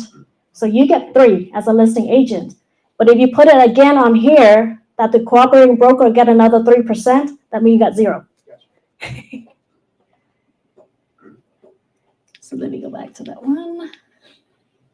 Okay, so just put it on here and don't mess with the last page. Okay, if you're not sure about it, just call me. I'll just mark it off for you. Here's the closing, right? Different from the residential contract. The residential contract only say on or before a certain day. But here they give you a couple options. Either certain amount of days after the expiration of the feasibility period, which is after the due diligence inspection period, okay? Then how many days after for closing? Or second box is a specific date. So that box is similar to the residential contract. You put a specific date, okay? Land. If I were you and I represent the buyer, depends on how big the piece of land is, okay? But normally, I would put about 45 to 60 days just for the feasibility. And closing date is probably another 45 days after. Land closing typically ranges from 3, 6, 9, or 12 months. Okay? Why? Because the due diligence period alone, remember all the parties I shared with you in the beginning. You're going to have to make sure the zoning, the soil test, the designing team, all the parties involved before that period. You need time to do all your due diligence before that period ends. If you put the amount of days, a smaller amount of days, then what happened? You're putting your buyer at risk for losing earnest money, right? Because you need a lot more time. And then, of course, it depends on if that piece of land or it has utility or not. That's another thing. So what's the recommended time? Depends on the piece of land. I would say about 45 to 60 days for the feasibility period, and probably another 45 to 60 days for closing at least. Normally, I say about 6 months. Are we doing the same thing for residential land? Or just commercial? Yes, but residential land probably a shorter period of time because it's just one lot. And because it's a lot, they already have survey, everything was very platted. But now this is just a piece of raw land. Nothing is in place. A lot of time there's no utilities, nothing is there. You gotta make sure that if there's utilities nearby or there's not one at all, and how much to create one. And that's if the city even allows. Yes. When you said raw land, does that mean there's some land that might have a lot of trees and shrubs and stuff there? Raw lands mean that the land has not been developed. Has not been developed? Has not been developed. Right. Sometimes without trees, but they're not been developed. So there's no utilities at all. Right? And then some lands has developed, which is ready to be built. It's already developed and it's ready for construction. So that's different phases. Raw land, developed land, and construction. Got a question. Yes. So after the feasibility of 60 days, they're paying cash. Why does it take another 60 days for closing? Well, if they pay cash, then you don't have to take that long to close. Because after the feasibility, they can just go ahead and close. Yes. That's if there's a financing. So yes, thank you. I want to clarify that. So the closing date should be 45 days or 60 days after the feasibility if your buyer is obtaining a finance. It's a loan. If it's cash, and they can close probably 3 or 5 or 7 days after. Okay.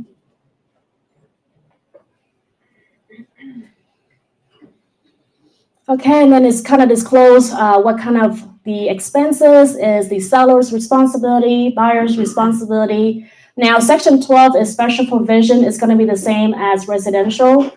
You are the agent. You are not allowed to fill this section out, right? Mostly the attorney does. The only time that maybe some exceptions is, like especially tract contracts. We have a lot of different forms on tract contracts. I believe there's like 50 addendums out there. So you can use them. But do not put it on there, special provisions, unless you are seeking advice from your own broker or an attorney. And if your client asks you to put something on there, make sure you keep that as records, because they can come back and sue you. All right, so prorations, tax prorations. But you can see right here, it has rollback taxes. What does that mean? Do we know what rollback taxes means? Okay, for those that don't, land usually have rollback taxes. So if I own 100 acres of land and I use for agricultural, put a bunch of cows on there and I just let it sit there because I inherited from my grandfather, right? But now your client's going to come in and going to build on top of it. It will no longer be agricultural. And on agricultural land, I get agricultural exemption for taxes. Lots of them, right? So what that means is, let's say that today's the closing date, and your buyer buy this piece of land and continue use it as agricultural. The exemption will stay on there, right? And so if there's any rollback taxes from the seller will be responsible for it. But let's say after the closing date, your buyer is going to use it for a different type of usage, not agricultural. So right now it's March, right? When taxes come out, they're going to go back to about 5 years. Wow. Inspection. They're going to inspect the property and see who actually owned this piece of land going back for about 5 years. And then they hit you with the taxes as non-agricultural. Wow. Okay? So don't be surprised as after closing, you hear back from the title company and say, your buyer owes taxes. Or if they get these statements in the mail, they'll say, there's delinquent taxes. That's what rollback taxes are for.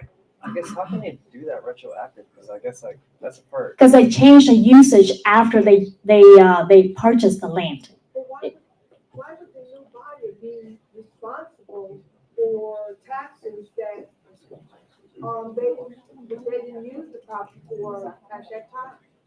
What it is they can go back to about 5 years for the inspection. So they will inspect and see if the seller really owned that land as agricultural. Okay, so let's say next year is when taxes come out. And now the usage, and so let's say that you're closing right now. Right. And we are using the the tax proration at closing with the agricultural. Right. Because that's what the seller has, right? So when taxes come out the end of this year, your buyer is supposed to pay for the full year, but they already got credit back from the seller from January 1st until the closing date. However, when new taxes come out and the buyer will purchases for different usage, Right. not agricultural, the tax office will go back and inspect the property. And then there will be rollback taxes between now to the end of the year.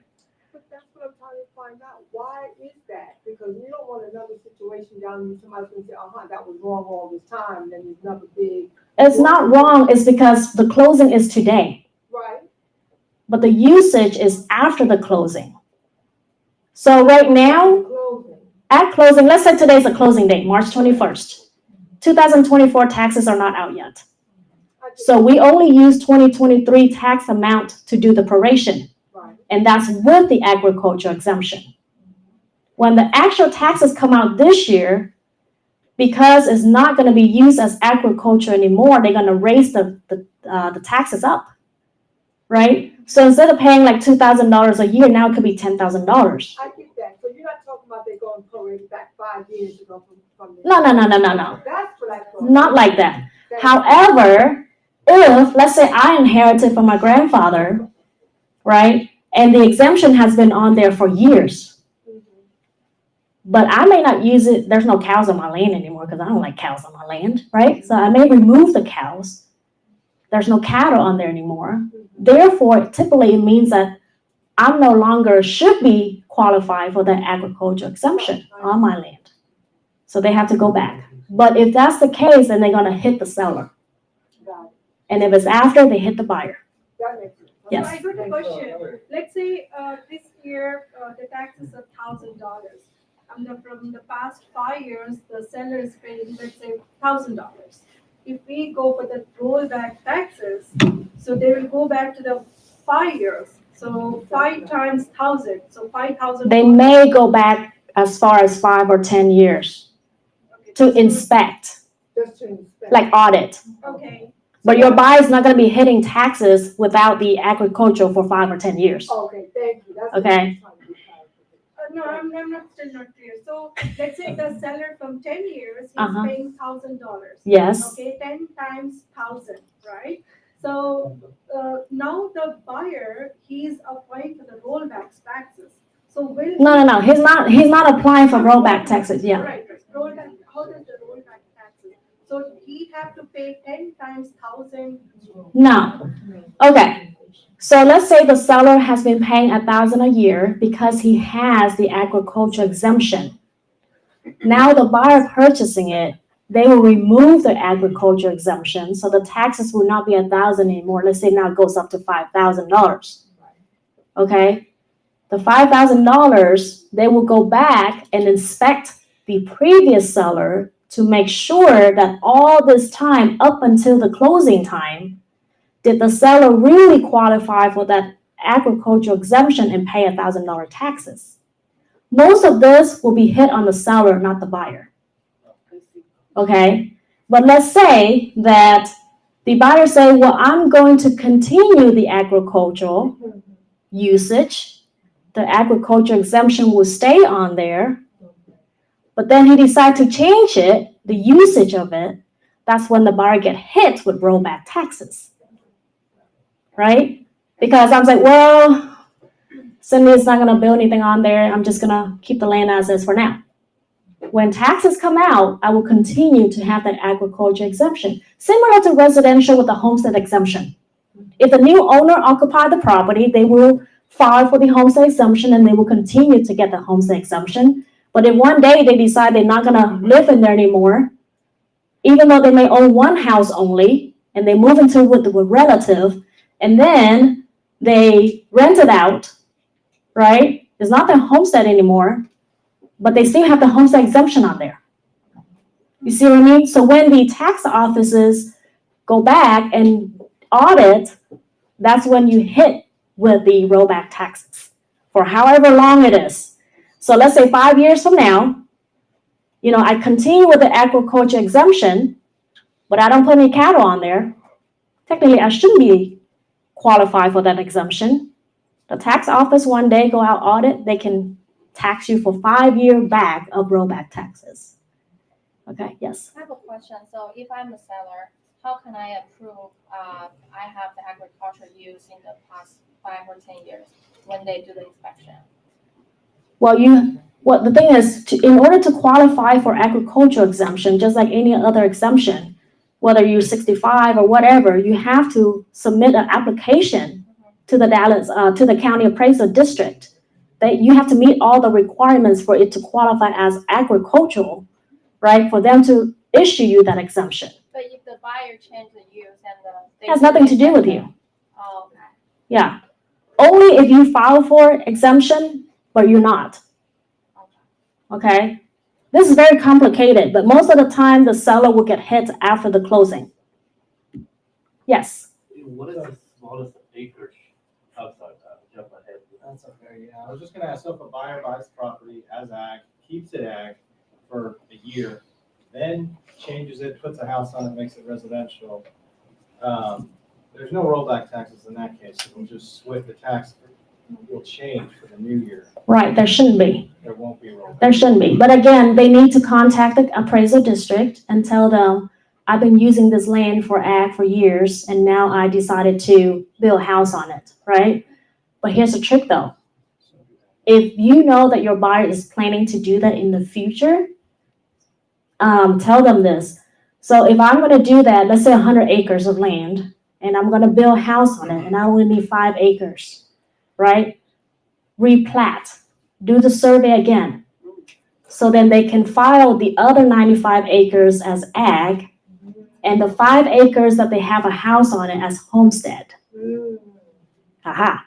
That's why you should close with me. I'm just kidding. Any other questions? So we can move on. Yes. What is the smallest acreage you can claim for ag exemption? It depends on the city. Every city has their own requirements of what ag can be approved. So usually you can go on the website of the city, and then it will tell you certain areas, because some areas, just because you have a bunch of land doesn't mean you can put cattle on there and file for ag. Huh? What is in the county? What do you mean the county? The land is in the county, it's not within the city. You go Well, to the county, land you bought is in the county limits, not the city limits. Then you check with the county, yeah. Whatever the limits the piece of land lies in, then you contact them and just verify with them. There's no minimum, it can be grandfathered in, like. Mhm. there's 5 acres. Yes, yes. If it's grandfather. If it's grandfather in. Is there any rules regarding, this exemption for, as part of the ag or for the ETJs? Yes, like I said, different city, county have their own requirements. Okay, we can talk taxes about next class. You guys gonna spend all day here? We just talk about taxes? Okay, let's move on. If you have any other questions about taxes, then let me know, and I can direct you to, different areas or contacts so you can find out more. But I just want to point it out that that's very important. It's very popular that there may be rollback taxes on raw land. Thank you. We're having fun here. Okay, where are we? Okay, rollback taxes. Look at here. It's just raw land, but they have rents and security deposits. What does that mean? That means even though it's raw land, but the farmer may lease the land from you. Right? So that's what it is. Okay. And then the default, same thing as residential. Check the box to enforce specific performance if needed. And then condemnation, attorney fees, escrow is all the same. Keep in mind that commercial properties, when we do the title transfer, most of the time it would say special warranty deed. But on the raw land itself, I would recommend general warranty deed. Okay, general warranty, bless you. General warranty deed basically goes back to the sovereignty of land. Covers everything. Specialty warranty deed is only to ensure from the time that the seller is an owner up to your buyer. That's it. Okay. Commercial properties with a structure on it will be special warranty deed. And then builders will also be warranty deed, because the builder's like, well, I don't know what happened before that, right? After development. Okay, oops. When did you say it's a general? When is it a general warranty deed? I would recommend general warranty deed on land. Only land. Yes. Most of the time, all residential title transfer to will be on general warranty deed. The only time that we will see special warranty deed on residential is with builder. But commercial, most of the time is special warranty deed with structure. And then the land, it depends. If someone has just inherited the land, they don't know anything about the land, then they would want to sign the special warranty deed from the seller. Does the title company determine what kind of deed it is? No, it's on the contract. Yeah, you guys have to tell us what kind of warranty deed. Why not just do general warranty every time? That's even better. That's the best. You'd rather have more than less. Yeah, general is everything about it. Okay.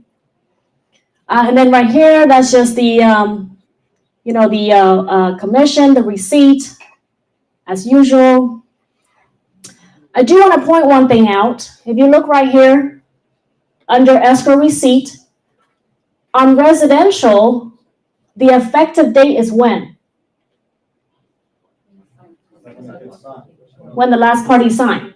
And then you fill out the executed date on the contract, send it over to us. Commercial, effective date is when we receive the contract.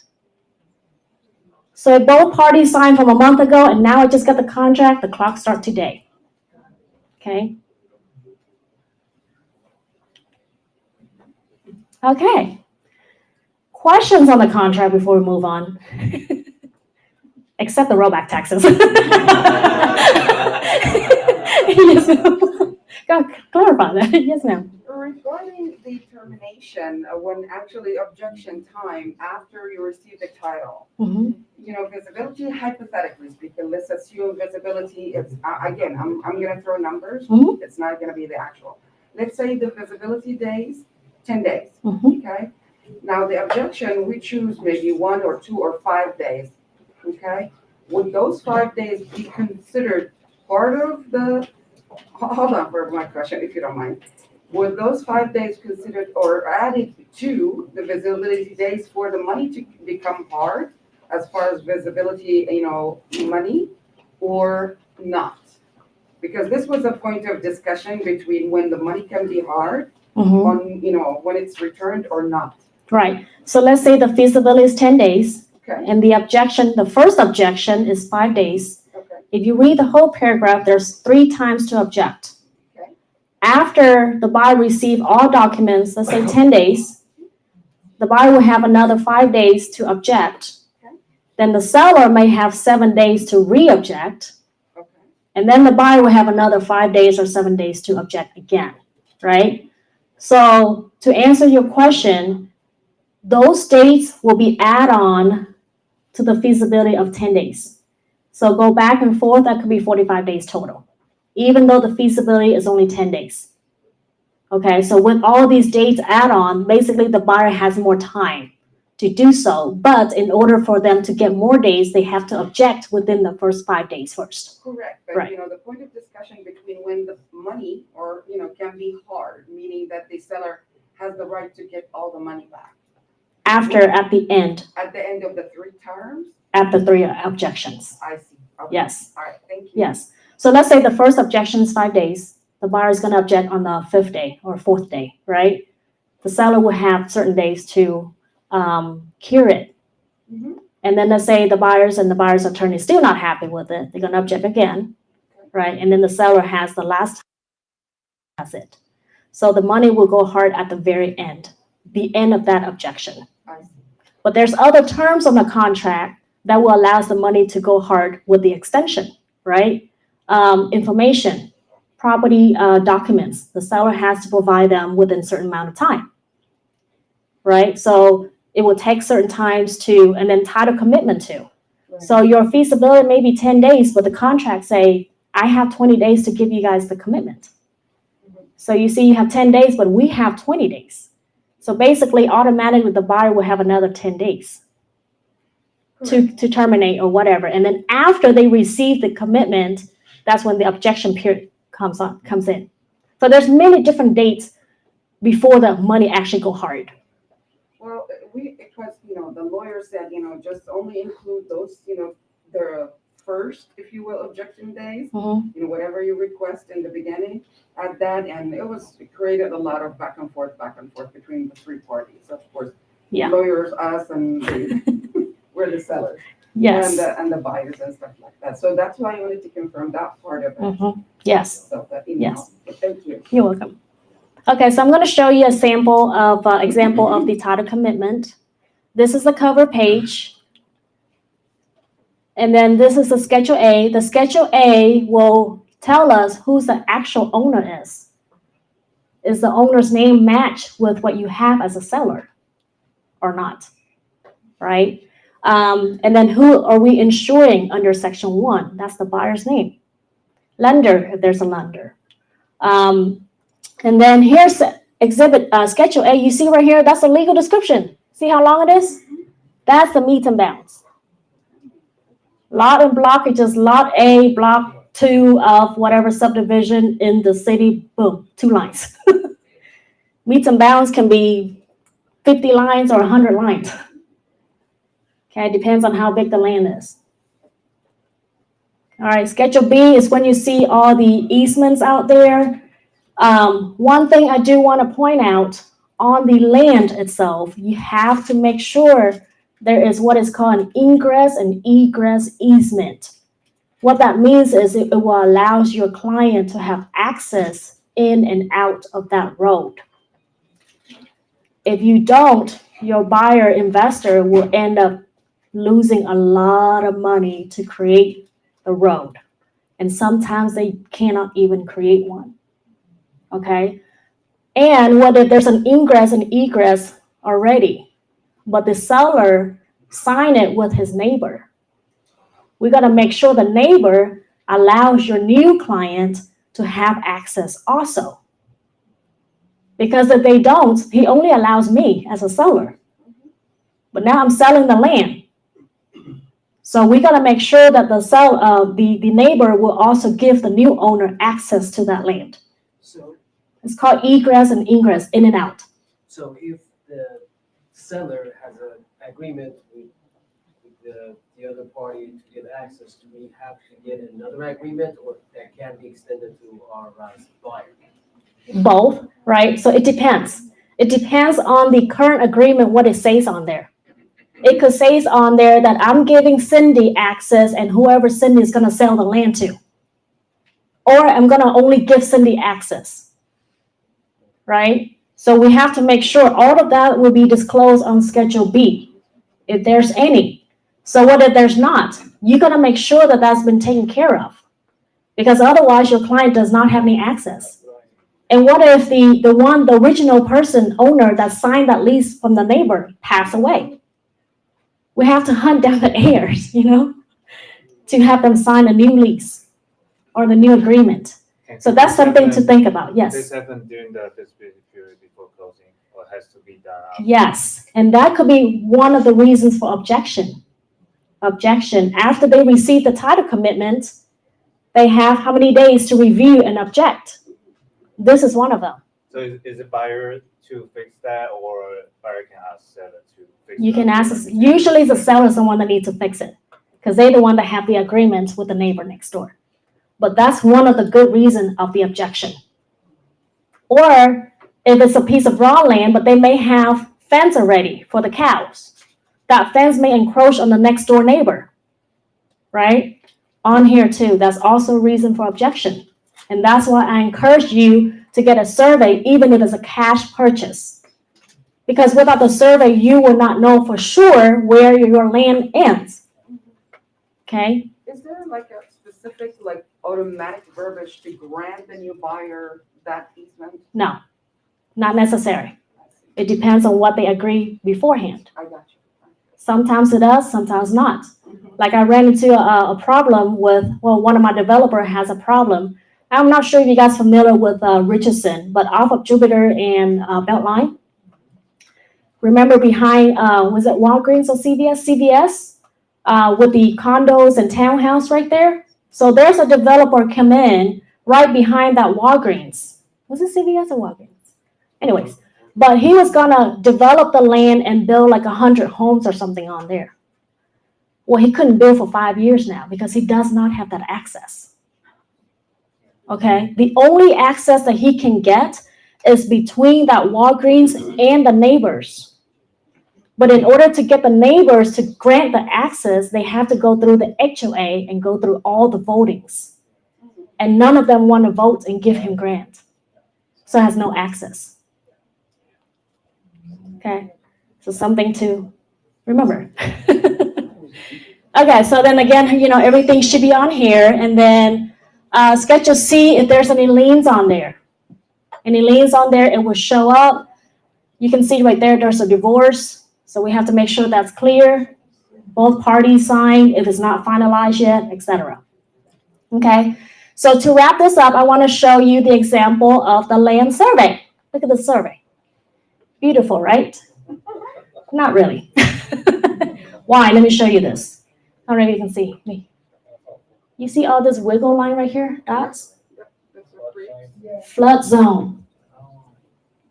So this is 15 acres land, but flood zone is already about 5 to 7 acres. So they cannot build anything on there with the flood zone. And this is one of my files that got terminated. Do you have contacts where they can change the flood zone? Because we actually have a development where they're trying to change or minimize that flood zone area. Yes. Okay. Yes, you can do that. If the developer does not have any contact, basically, let me ask my survey company. I'm sure they have those kind of contact because sometimes they can fix the flood zone, right? By pouring the concrete, dirt.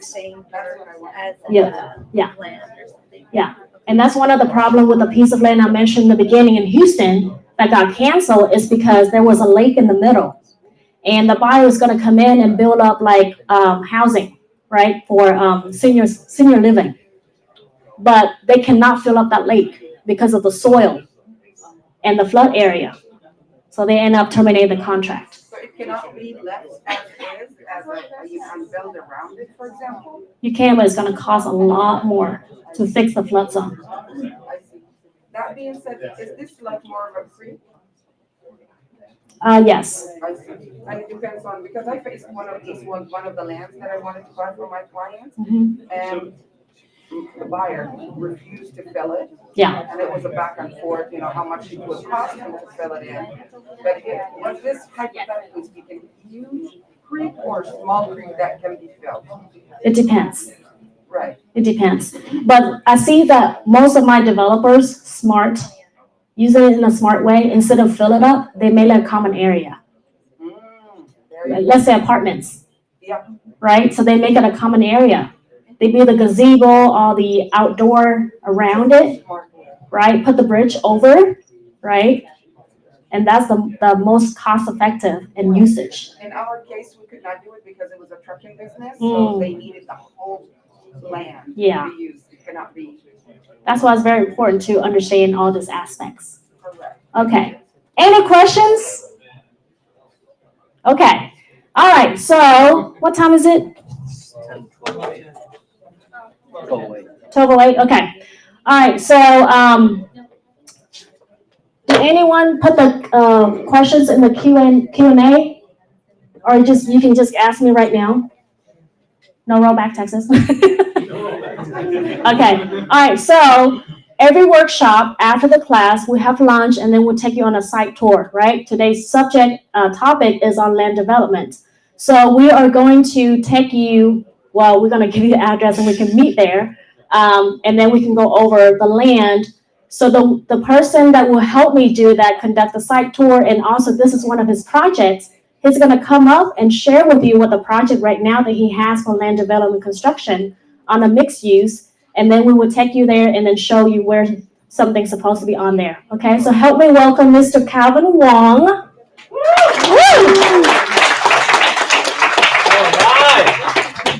Let's give another round of applause to this amazing instructor, Cindy! All right, all of you guys are land expert now, huh? You guys can go out and look for some land and do some development. Be a developer. Make some mucho dinero.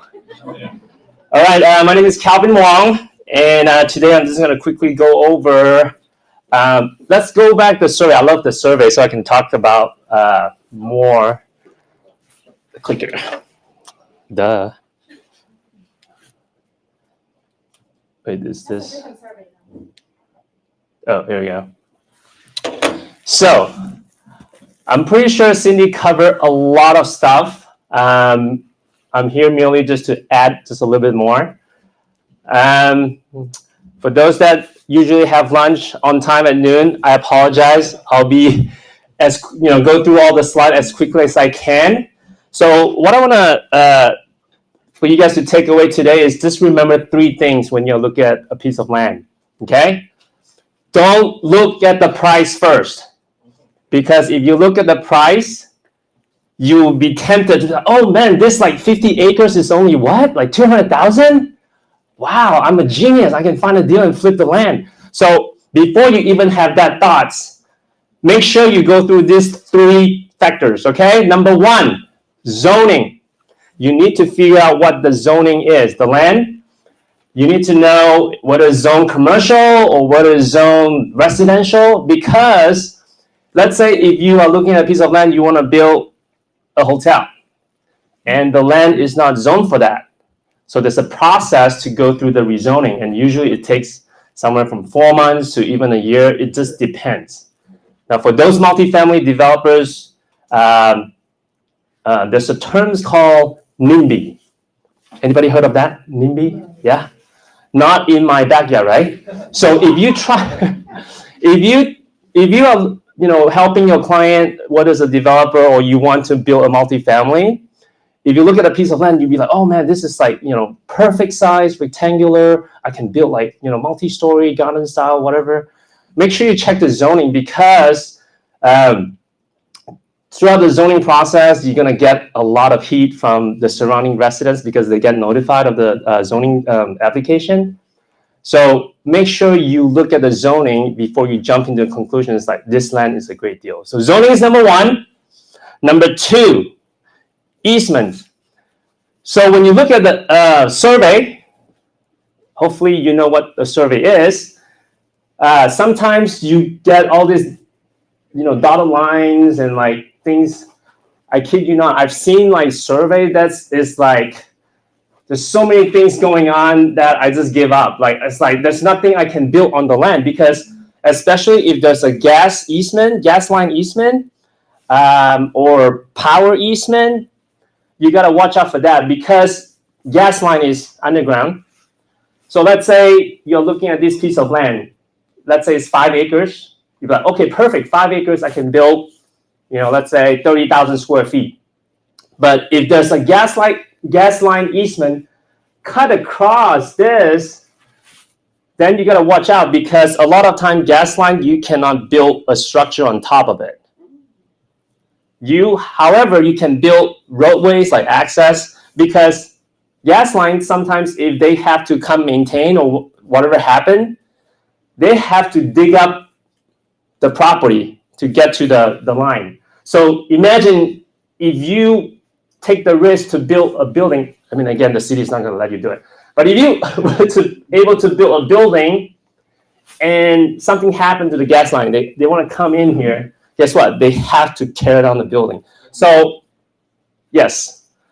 So easements, make sure you watch out on the survey that, you get a pretty clean piece of land that you can build whatever you develop. And finally, number 3, I think Cindy touched on. Oh, go ahead. Can you reroute any gas easements or gas lines? My suggestion is, because the thing, when you are dealing with those, whether it's railroad, utility, is this recorded? Okay, I gotta be careful. You're on YouTube. I'm on YouTube? Oh my God. Hopefully go viral.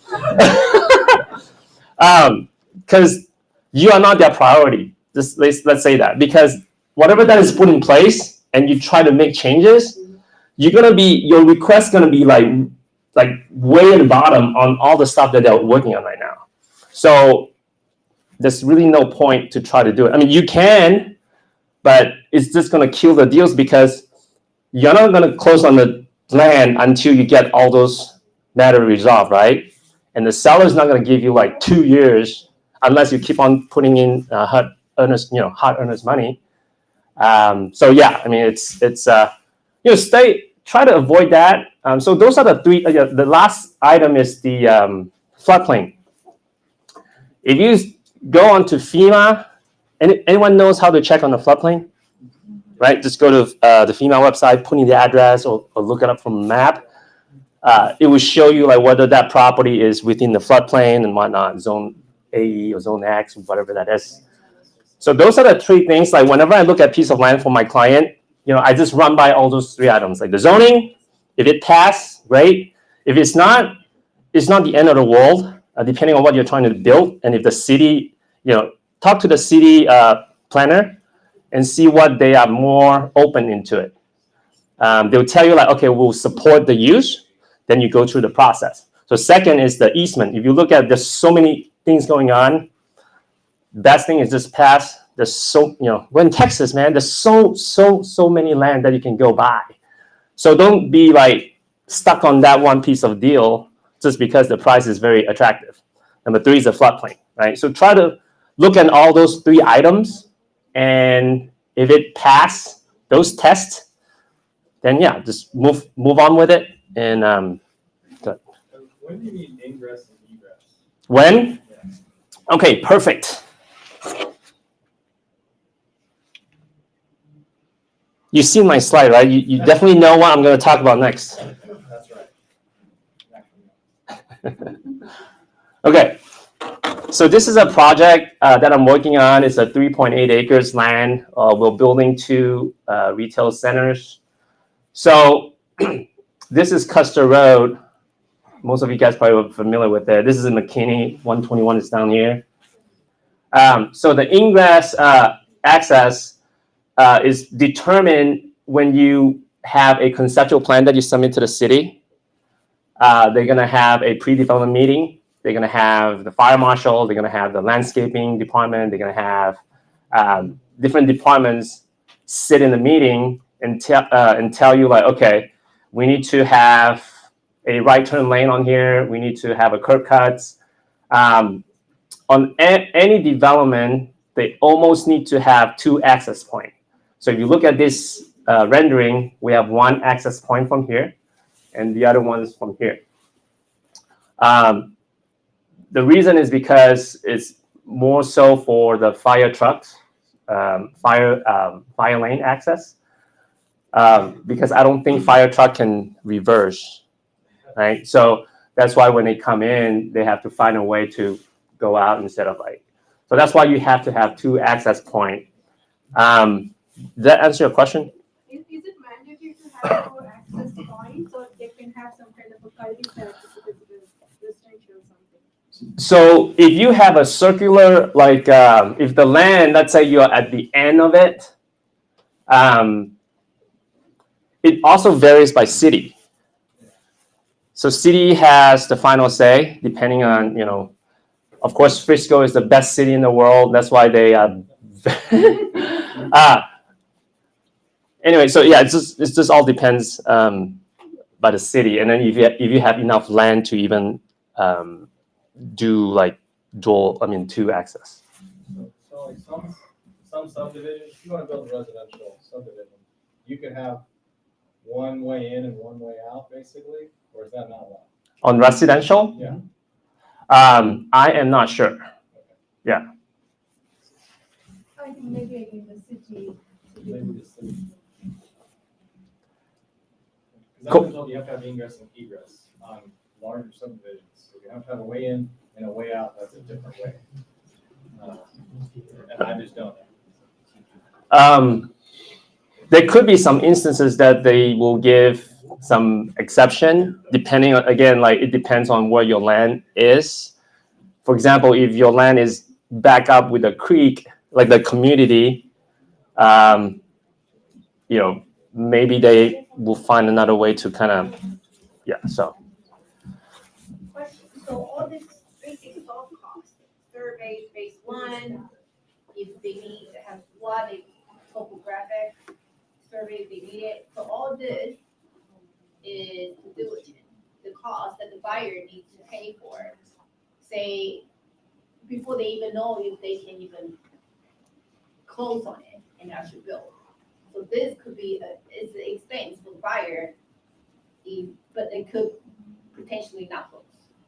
Yeah, so there's some times that developers spend a couple $100,000 and it's not feasible, or the zoning didn't get passed. They just lose that money. That's just part of cost of doing business. Call an engineer, deal with an engineer, and have them do all of this, because that's, if you're $200,000 in, like, that's just an engineering call. Yeah, that's just cost of doing business. Just like when you come here today, the cost of doing business is like your gas money, right? And your time, of course. $30? Yeah. That's why you drive a Tesla. Great question. Let's see. If you ask the builders and et cetera to do an estimate for you, do the builders do it for free for land that you haven't bought yet, or what kind of cost are you expecting? Contractors can give you like a high level number, but they're not able to get into, because unless you have a plans that's already approved with all the civil engineering, because there's so many things. This look very simple, but there's so many things going into it behind the scenes. So it's very hard for them to like, okay, here's the number. They can give you a range, but it's just going to be like a very high level. Was that a big upfront cost to get that site plan done and through the city and all of that? A lot of time, a conceptual plan, until you sit into a pre-development meeting, the city will look for like, okay, I need to have this and this and this. In the beginning, when you create like a conceptual site plan, you probably spend a few $1,000s first, and then send it to the city, right? And then they'll come back to you and say, okay, well, we need like a full blown of X, Y, and Z. Then you, continue, get onto it. But did you have to get a loan for, I guess, like you were saying, the development loan and a construction loan? Well, the thing is, at this point, you haven't closed on the land yet. Okay. So pretty much it's your own dime, or you can call Daniel and say, hey, I need some moolah. That's what my daughter said, moolah. It's like, what do they teach at school? Or their friends. Cool, great questions. And let me see what else I can. The main thing is like, just remember, like when you look at a piece of land, for your clients or for yourself, zoning, easement, and what? Awesome, man! You guys are amazing. How do they do soil testing? Soil testing, it's a third-party company. I can give you a contact. So soil testing, they'll like drill like different areas, and then they'll take the sample to the lab, and then they'll turn it around in like 3 weeks to a month, and they'll tell you like, okay, how deep of a, you have to excavate or things like that. So it's a third-party company. When we try to see the land, do we also see along the zone easements and floodplain? Do we also see the other soil? Usually you don't go that far yet, because that's something that, because a lot of time, especially in the North Texas area, there's not really a whole lot. It's just, well, some part of McKinney, you may hit on a rock base where your foundation has to be like very costly to do so. But most of the time, you don't do that until you're very certain that you're going to move forward with the purchase. Yes, sir. What's the ballpark cost for soil testing? It's, from my experience, it's like few thousand, like $3,000 to $5,000. If it is like a larger tract that they have to like do more drilling, boring, and it's going to be like, usually within 10 grand. Yeah. Who do you use? Huh? Who do you use for soil testing? I'll send you his contact. Yeah. About Yes. done any deals that were TIRZ tax? So sorry? TIRZ, have you done? TIRZ? Yeah, tax. TIRZ. I heard of TIF, but not TIRZ. Okay. Yeah. The tax, increment reinvestment zone, where the city basically will give you funding for the infrastructure. Yeah, I have never personally been through the TIRZ, but I've done TIF zones, but not TIRZ. Yeah, it's my first time. Yeah. Besides gas lines that you cannot build on top, what else you cannot build on? So yeah, so there's there's some gas is there could be like water easement too, water line, and then if you are looking at a piece of land that's like gas wells, that's another thing you have to watch out for.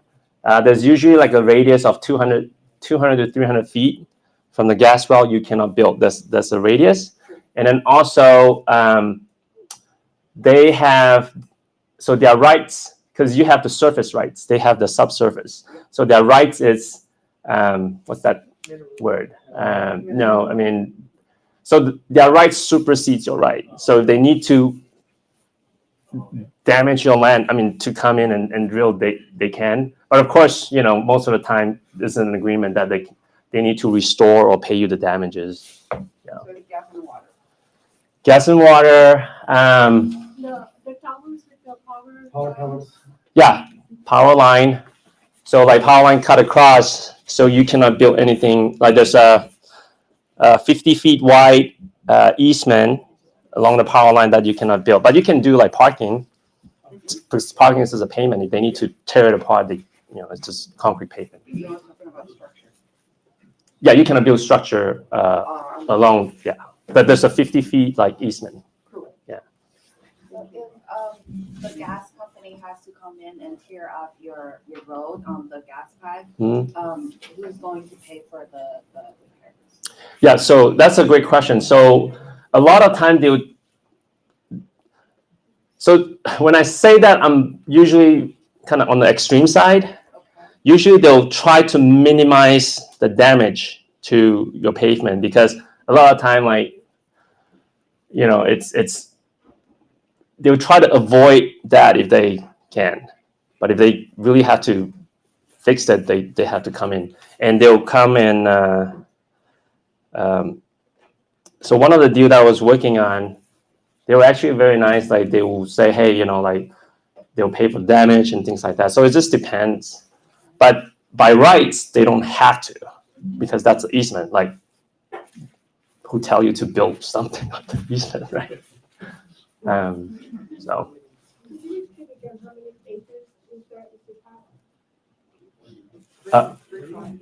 This land? Oh, it's 3.8. Yeah. All right. Yeah, so that's the side that's on the hot corner. So right now we're just waiting on the permits. We have submit all the application, the plans and all that. It took us quite a while. We thought we should already breaking ground by now, but the city is just it's been very slow. As we all know, time is money, right? We have pre-leasing done already. Some of the clients just couldn't wait because as we continue to push back the timeline, because if we were to break ground next month, we will deliver around March and April of next year. And then when we deliver to them, they will take a few months to finish out their space. So if you're a business owner, right, you're looking at this project right now, then you're calculating, okay, realistically, I will open in like late summer of next year. So that's a year and a half around that. I may not want to do that because I'm looking for space to open my business. I mean, 6 months maybe I can wait, but not that far out. So sometimes the timeline can also kill deals, right? We have some of the great tenants that we really want to put it in here and couldn't make it because of the timeline.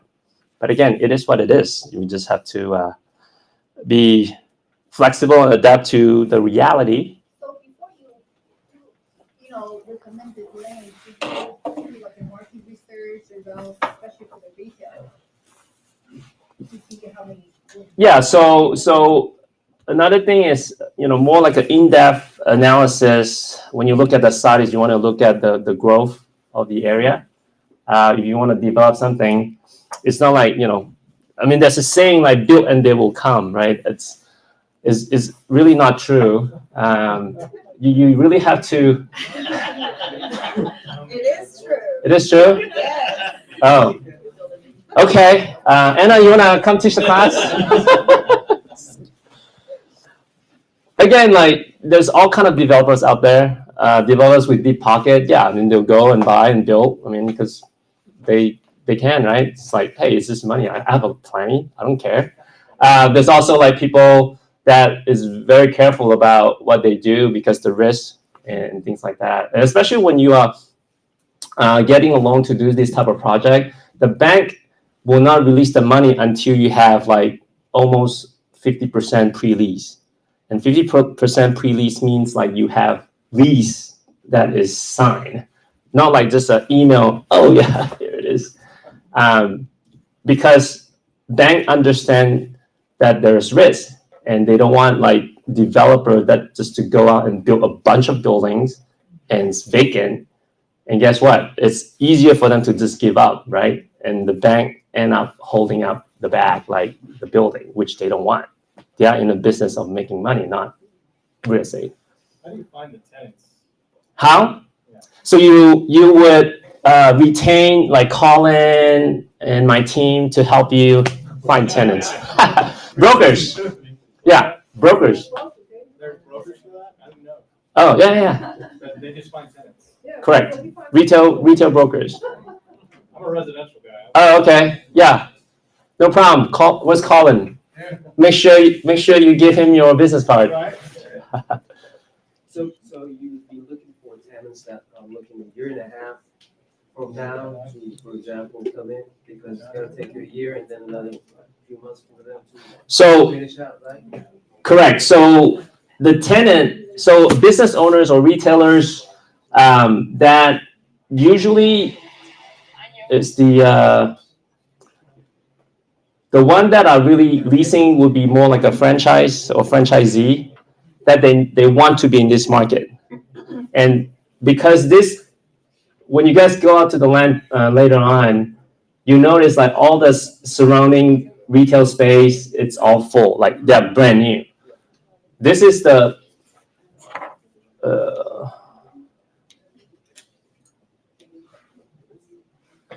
so if you look at the map, whoa, there we go.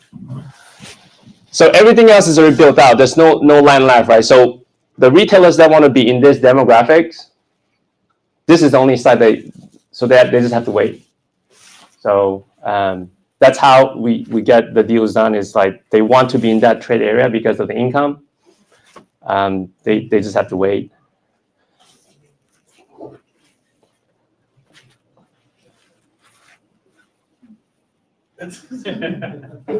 Wow. I just realized today. All right. Keep moving, Calvin. Keep moving, yes. So the value of the land, how do you, still you do counts? Yes. So you want to at least know what the land is traded for in the general area or similar area. Because, for example, with this, the land surrounding, it's probably like sold a few years back. You can't really look back like a couple of years back. You just have to look at, okay, what area kind of similar to the demographics, what kind of price that they're selling at. So you just kind of use that. And also you have to underwrite what kind of rent you're going to rent it out. Because this land cost is part of your expense, right? And you want to be able to have the rent to justify the land cost. So, all right. Is that near Craig's Ranch? Yes, so it's just in front of the golf course. So the Craig Ranch is right here. So we are just right here. So After lunch, we're gonna head over there and you can see the land side. So what's the ballpark figure for land over there? Right now, it's mid-20s to 30s if it is like 2 or 3 acres and up. If it's like an acre pad, it's like $35 to $40 a foot. Yeah. So the acre pad is not for like multi-tenant retail buildings development. It's more for like single tenant user with drive-through. 35 to 40 a foot for a 2 or 3 acre, 4 acre tract of land would be in the ballpark. I would probably try to see if you can get it like to like more like a $30, because when you buy at that price range, your rent has to be upwards of $50 a foot, which is, I mean, we started to see like $50 a foot rent, retail rent in Frisco now, because the land that they acquire is so high. They just have to, you know, translate into their rent. Funny how everyone thinks that the poor people ought to move to Frisco and prosper in Salina, and they don't realize how expensive that dirt is up there. Yeah, yeah, It's astronomical. yeah. Are your rents, for if it's $40 to $50, is that including like your cams? No, as well? that's just a base rent. Great question. So what are the 3 factors that you need to look for when you're looking at a piece of land? Price! No. Awesome. Man, you guys are amazing. You guys are an expert now. So hopefully, yeah, that's all I do. Like if I look at land, those are the 3 things that I cross-check to filter out like, okay, no, this is not gonna make it. I don't look at, I mean, price is important, but you know, those 3 factors are really Do you one. look at the GIS map when you're getting zoning, or you call the city? So, because when you call the city, they don't have AI to pick up their phone. So a lot of time when we call the city is so busy. So I'll just go online to the city website. You know, right now, the good thing is the data is very easily accessible on all city websites. They understand that because they know that the frustration of like people, you know, waiting on the phone or even like drive all the way to the city hall and try to ask this one question is, so they have, you know, like you said, it's a GIS map. You just go look at it, put in the address and pull out the layer. Yeah. Do you know what's the difference when you look at their parcel data? They have zoning code and property use code. What's the difference between those 2? So I got confused on those 2, but when you look at, I only look at the zoning. There's also like future land use too. So when you look at the zoning, they have different colors. So when you pull out the GIS map, they have like different colors and they have like, you know, labels. It's like, okay, this is C1 or C2, like C, you know, commercial. So you always go by that. And also, not to confuse you, there's also plan development layer, PD. So there's an overlay on that. And then if you are in the path of like the flight, there's also like, especially near the left field, like you have another overlay of, so you cannot build over certain heights and things like that. Hopefully that answers your question. Yeah. 2 questions. Yes. Back to back. The first question, I don't know if you mentioned it or not, it slipped out of me or not, but from this project, from A to Z, from the land price to the project, to the expenses, and to the permits, to the actual delivery of the deed, how much it costs? And the second question, is this to hold for the, you know, for whoever is, you know, the builder, or they're open to sell it? So, and if this is a sale price, if it is to be Yeah. considered for sale, what is the actual sale price? So let me answer the second question first, and then we'll backtrack. So this project is to hold it, basically build it, lease it out, and hold it for cash flow. I mean, of course, refinance after we get the occupancy level. So that answers your second question. The first question is, how much have we spent on it? Or what? You spend already, and from point A to point Z, meaning from the land price, you purchased it till it's finished, projected price that, it cost you guys. So obviously this, I couldn't even keep track on all those invoices. That's, I will have to get back to you on that. It's just, Like it's a roughly, I'm trying to just gauge a price normally on a project like this. how Yeah. much it costs. um, Not necessarily because of this. because we paid cash on the land, we didn't get financing. So that's, I mean, we spent a few millions already. Yeah. So, No problem, yeah. thank you. So, few millions means I know particularly, like, so it's a 3.5 acre, right? 3.8, yeah, That's what you mean, like? 3.8 acres, yeah. That's what, a couple of millions you said, the cost of the land? Yes. Yeah. Because if you think about like, let's say $30 a foot, 1 acre is how many square feet? Woo! Man. Okay, what's the 30 times? So yeah, it's a few millions, right? So yeah, so times 3.8, it's. Yeah. Do you utilize the base loan as a part of the capital stack? No, That's all you can do. no, just equity and bank. All right, so I really enjoyed this. Thank you so much for giving me the opportunity to be in front of you guys today. Hope you learned a thing or two. I know everyone's hungry, and Daniel was looking at me. He's like, "Hurry up!" So with that, thank you so much. If you, email me or give me a call if you have, more further discussion. All right, great speakers today. Appreciate it. My name is Daniel Lang. I'm one of your hosts today here. Thanks to Calvin, my business partner, for sharing that. Cindy, where's Cindy at? I think she's outside getting ready. So we do have other classes every month. So next month, April 4th, we're doing a multifamily workshop. So be here as well. And we'll go to the multifamily in Plano. There's a developer that built out a multifamily unit, so we'll explore that. We probably will not able to have this many people come tour because of just the size of the facility. So we'll double check. I think we have a registration link with how many we can fit in. I'm glad I didn't go to the restaurant with this one. So before lunch, I'm gonna kind of share. Give me a second. I got live streaming.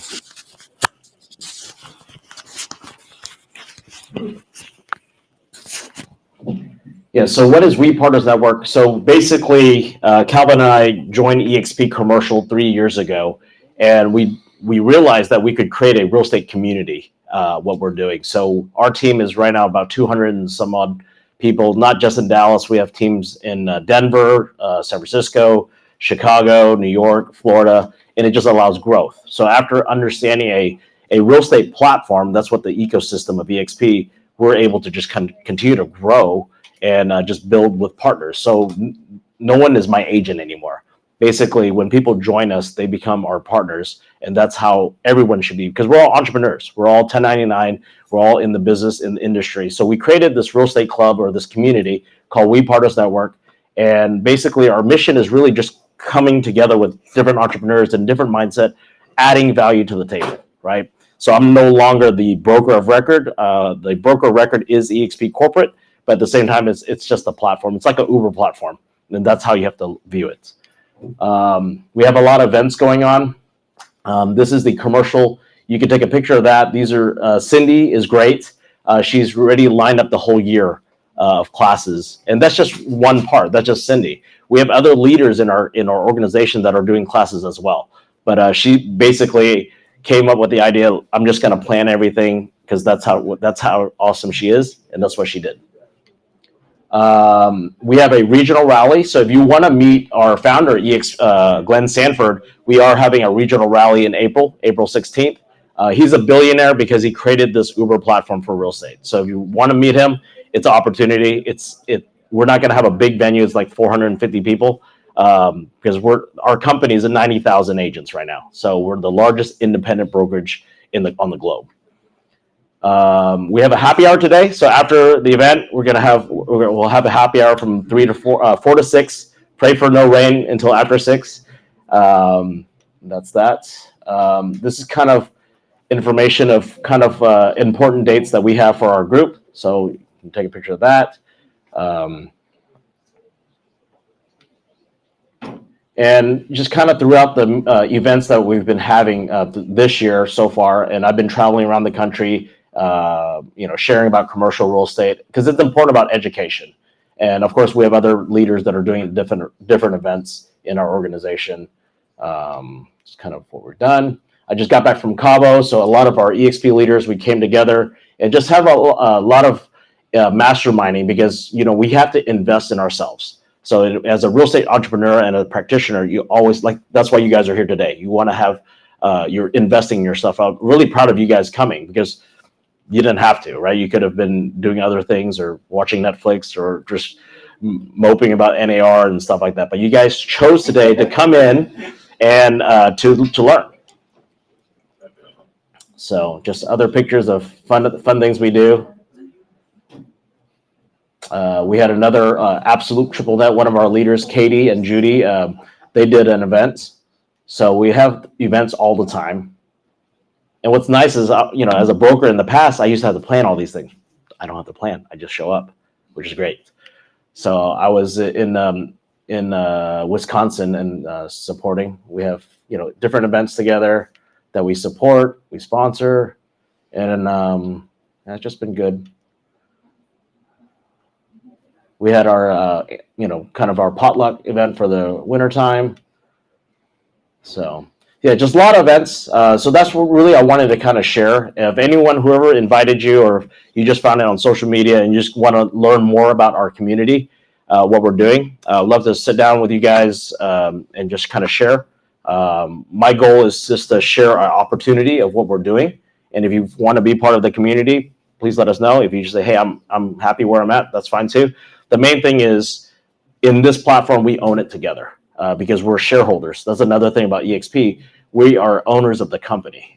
We're publicly traded on NASDAQ and we get to own it together and grow it together. So hopefully you guys enjoy lunch. We're going to meet out in the patio today. I just finished building that out. So check that out, take pictures, and see you guys next month. And then we'll see you at the tour as well. So whoever wants to go to the tour, welcome to you. If you have other things to do, I understand.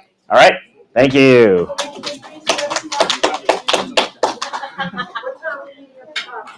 Right now it is 12:45-ish.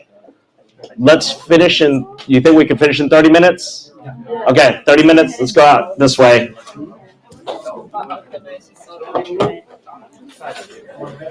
All right. Let me shut down the live stream.